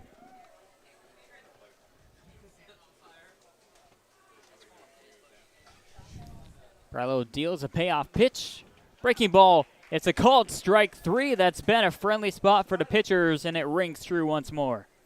Yeah, and maybe, I mean, right on the edge of the zone, so a good pitch to make the batter debate. Oh, should I swing or should I hold back? And didn't pay off there for him. So unproductive out number 1 for the Rogues, and Pirello to the top of the order we go with Norton 0 for 4 so far with 3 ground ball outs to Antonelli Savatieri. So he's just been on top of the baseball and a little early so far in the ball game. We'll see if he can time it up in what's likely to be his final at-bat of the ball game. That pitch just below the zone. Similar spot to that called strike 3 on Pirello.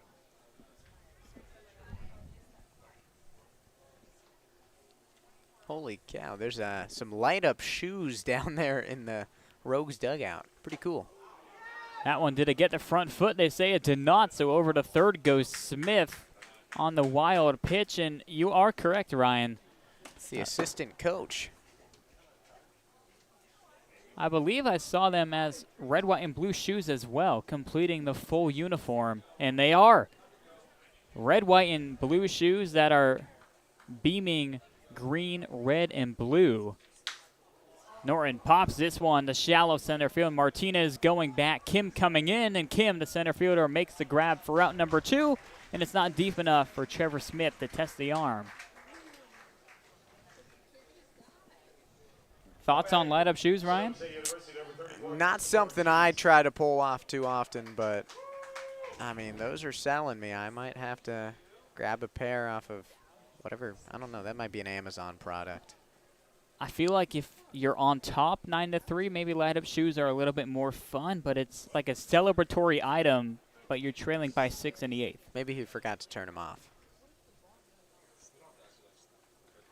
First pitch to Christopher Ortiz. Misses glove side for ball 1.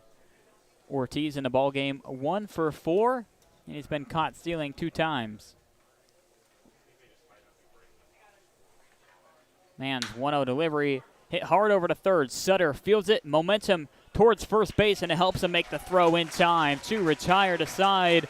So the leadoff error does not come back to haunt the Prune Packers. They'll take their 9-3 lead heading into the bottom of the 8th.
Now on the mound for the visiting Medford Rogues, the lefty Kane Morgan, standing at 5'10", representing Bard College.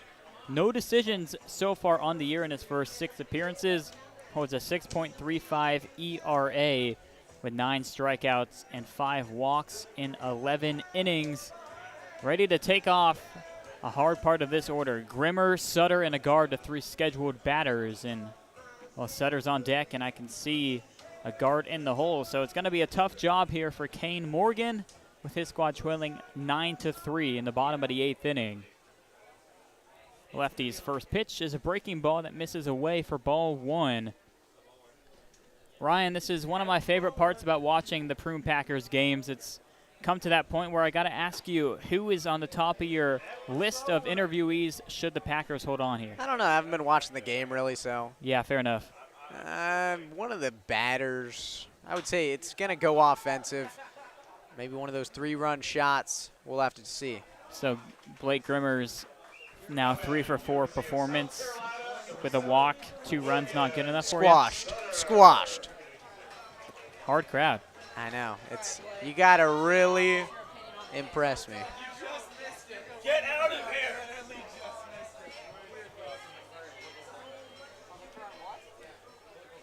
Logan Sutter, the next man up, takes the first pitch downstairs. It gets away from the catcher Osborne, but nobody on the base pass for the moment for the Prune Packers.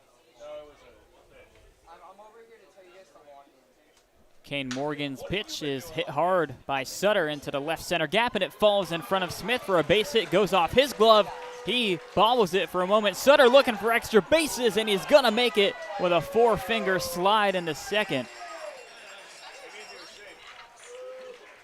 Man. Did you know he had those wheels? Sutter showing off the wheels right there.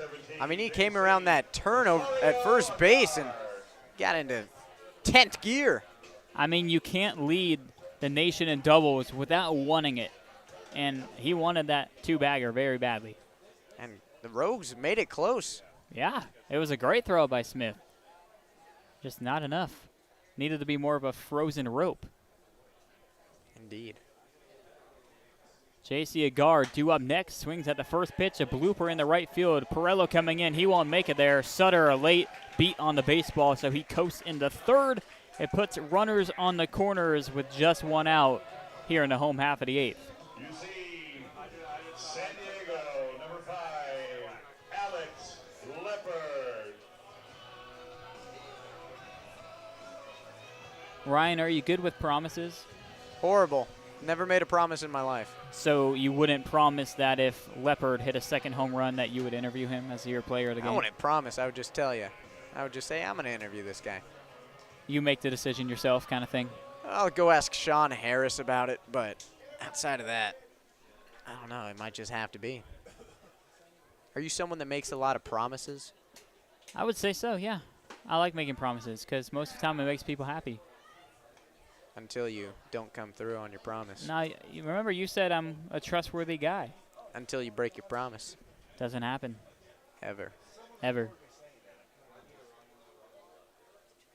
0-1, Leopard just underneath that one. Still drifting deep in the right field. Pirello just shy of the track, pulls up and makes the grab. Tagging from third is Logan Sutter. He'll score, and the Pack have double-digit runs up on the board. It was close to a home run, a sac fly. It's pretty much same thing. Yeah, RBI nonetheless.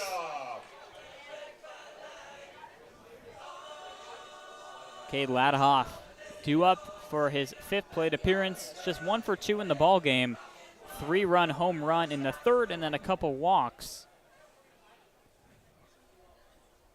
Agard, the lone runner aboard, with 2 gone in the inning, and Ladahoff just out in front as he pulls that one foul and nearly hit a motorcycle who was driving pretty fast down University Street. Yeah, that wouldn't be the best feeling to get hit by a Ladahoff monster shot out there. It would teach you to stop speeding.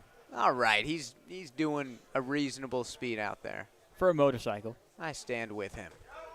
0-1 is right down Broadway as the breaking ball finds the plates, and Ladahoff behind 0-2. You ever been to Broadway? I have, one time. It looked just like that pitch. This one pumped deep in the left center field. Hill giving Chase Smith back as well, and to the deepest part of the yard, it's hauled in to retire the side. A couple long fly balls in this ball game. Ladahoff unable to get his second home run, but the Pack get a run on the board in the 8th, and they take a 7-run lead. Heading into the 9th, Ryan Moffett signing out. You can find him on this post-game interview on Instagram. Hugo Traverso maybe going to join me for the 9th inning, and we'll see you then.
We welcome you back here to YouTube for the top of the 9th inning.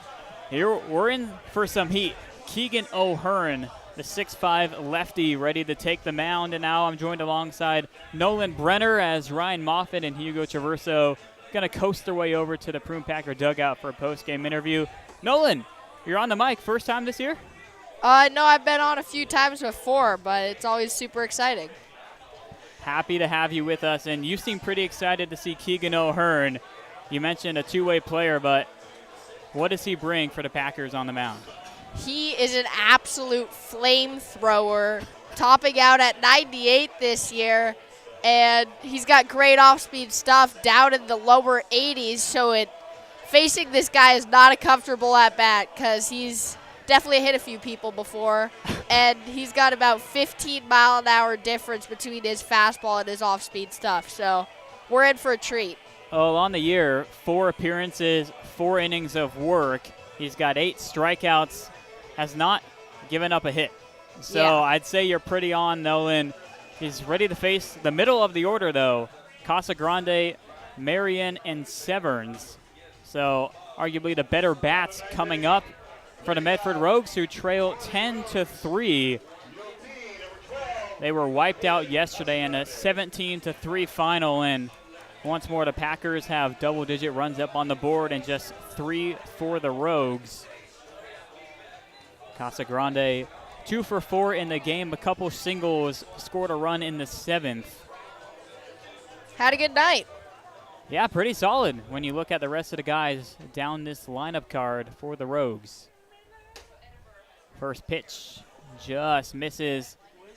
That was the most easy 95 I've ever seen in my life. Yeah, I expect him to get a couple miles an hour even over that. That one looked harder, and it was 96 for a strike. You blink and you miss it, and Casagrande knows he's got his hands full here. Yeah, the trick is to try to not get to 2 strikes, because if you get there, you have to cover a range of 15 miles an hour, so it's difficult.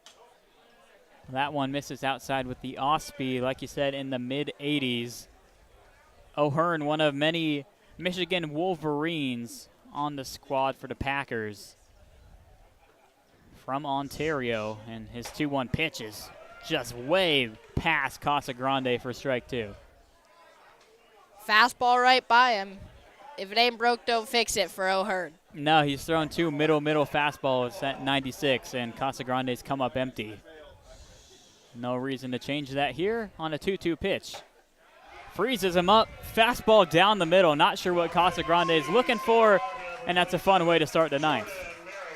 96 again, just right there. Absolutely froze Casagrande. This must be what Mason Miller felt like in high school and college and in the big leagues, where you can just throw fastballs down the middle and it's still too much. Absolutely. Jordan Marion just watched 4 fastballs whiz by in the on-deck circle, and now he steps up to the plate and takes one down the middle for strike 1. He is just attacking these Rogues hitters, and they haven't showed him anything that should change his mind, so he should just keep doing it. Pretty simple advice, and I got to agree with you, and it's working. Just right by Marion for strike 2. Marion is 2 for 2 in the game, and he's also been hit by a pitch and walked. Has not been retired. Nolan, he's down to 2 strikes. We'll see if O'Hearn can just take care of the rest. Contact. That's Fouls a start. that one off, so staying alive here for Marion, and he's got to look for the fastball, in my opinion. He hasn't really shown that he can locate the off speed because he hasn't had to. So if you're Marion, look for the fastball and try to protect against it. Yeah, I would choke him on the bat a little bit more than he's doing right now. Late swing, and it drips foul down the first baseline. Obviously, it's easier said than done hitting a fastball in the upper 90s. I mean, that's pretty hard to do. Yeah, good luck, Jordan Marion and Ryan Severns, who's standing on deck for the Rogues. Another 0-2 pitch. That one at 97, fastest we've seen, but also the most wayward pitch of the night. Yeah, a little extra on that one. Reach back velocity there to try to retire Marion. Shakes off a couple from Ladahoff, so we'll see what O'Hearn fires on the 1-2. It's pushed foul with another heater at 97. That one was actually a little up and out of the zone, but that can happen when you're throwing just such great velocity. Players have to try to protect against it and extend their zone to try to protect against it. Yeah, so with O'Hearn shaking off 2 signs from Ladahoff, to me that says he only wants to throw the heater. And that one, did it get him on the front leg? No, it did not.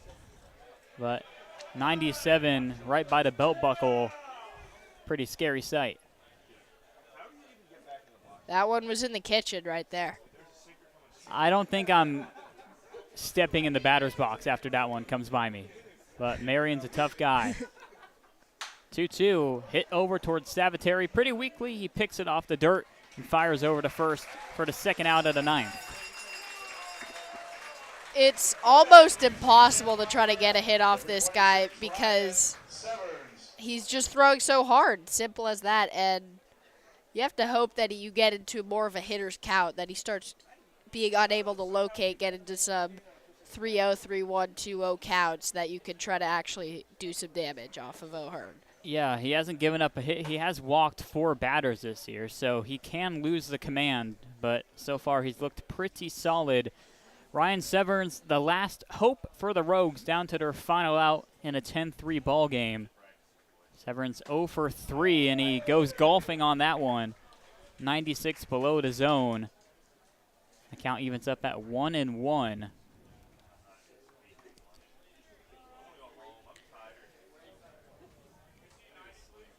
O'Hearn's 1-1, up and away. So that has been the miss. Missing arm side with these elevated fastballs. And the fans in Rec Park can actually feel the difference in velocity from O'Hearn to more of a regular pitcher. It's noticeable. And that strike 2 gives the crowd some applause as the Rogues are down to their final strike. O'Hearn struck out the first batter he saw in the 9th. Can he end the game on a K? That one fouled back towards the camera, and we're very happy that the camera stays because no Ryan Moffett, no Hugo Traverso to go fix it if it did flip around. So a break for our production, who we've had a lot to deal with today. We appreciate your patience, folks. The 2-2, oh my goodness. Severns doesn't have enough time to get out of the way, but thankfully the pitch misses him. You almost think that it's like intimidation, like, because if you throw a hot upper 90s fastball at a guy, I don't know if he's coming back as strong as he was in the pitch before. Payoff pitch in the air down the first baseline. J.C. Agard gives chase, but he's not going to make it there as this one lands well in foul territory. But yeah, you got to think twice about stepping back that close to the plate after one nearly hits you at 97. Another payoff pitch inside ball 4, and this ball game's going to continue to Isaac Hill. Rogues were very pleased with Severin's at bat, doing everything he could to get on base, and that's exactly what he did. Keeps the line moving. Yeah, we mentioned earlier in the broadcast that the Rogues have too many men traveling for the dugout, so 3 of the guys are sitting front row, and they were cheering on Severns that entire at-bat. And going to do the same here with Isaac Hill. Steps into the box. Takes one just a bit inside. Hill had that 2-run home run in the second inning to open up the scoring for the Rogues and make it a 3-2 game at the time, since that a 7-1 run for the good guys. Swing and a miss on the 1-0. To me, the magic 2-0 hurt is just finding the strike zone, because with his stuff, I don't know if the Rogues can get a bat on it, much less make good contact. Yeah, the only contact we've seen from a strike was a weak ground ball to Savateri. And there you go. Throw strikes and dare them to hit it, and they just cannot. Blown by him again in the upper 90s. Just consistent. Consistent and effortless. And for the second time, Rogues down to their final strike here with Isaac Hill. There's the ball game. O'Hearn blows it by him. 2 Ks in the 9th. And the Prune Packers take game 2 of this series 10-3 over the Medford Rogues. Packers came out early, and they came out hungry. They got 3 runs in the first, 3 runs in the third, and they pretty much took control from there and put it in cruise control. Any last thoughts, Jacob? Well, you mentioned the early start. It certainly gave our starter, Cole Tremaine, a bit of extra momentum and breathing room on the mound. He gave up those 2 runs in the second, but he was still pitching with the lead the entire time he was on the mound. He went 4 innings of work, 4 hits, 2 runs, both earned. Taking the win out of the bullpen, Hunter Hargett, 2 innings of work, just gave up 1 hit in scoreless baseball. The other earned run was given up by Michael Mechna with an earned run in the 7th inning. But another great pitching performance from these Prune Packers on the Medford Rogues. 2 games so far this series, Nolan, 27-6 the score differential. This squad just really does not lose at home. Yeah, they come. It's like they have an extra edge at home, because they do not want to lose in front of these fans here at Rec Park that are dedicated. They come out every night expecting to win, and that's exactly what they got the last 2 games, dominant fashion for the Packers. Yeah, these fans have come to 26 home games. They have seen 25 wins. It really does not get much better than that. The Pack overall improved to 29-3, 16-3 in the PEL, improving their first place record ahead of the Humboldt Crabs, who are 2 games behind. As for the Rogues, they're now on an 8-game losing skid. The record falls to 26-16, 4-10 in this tough PEL conference.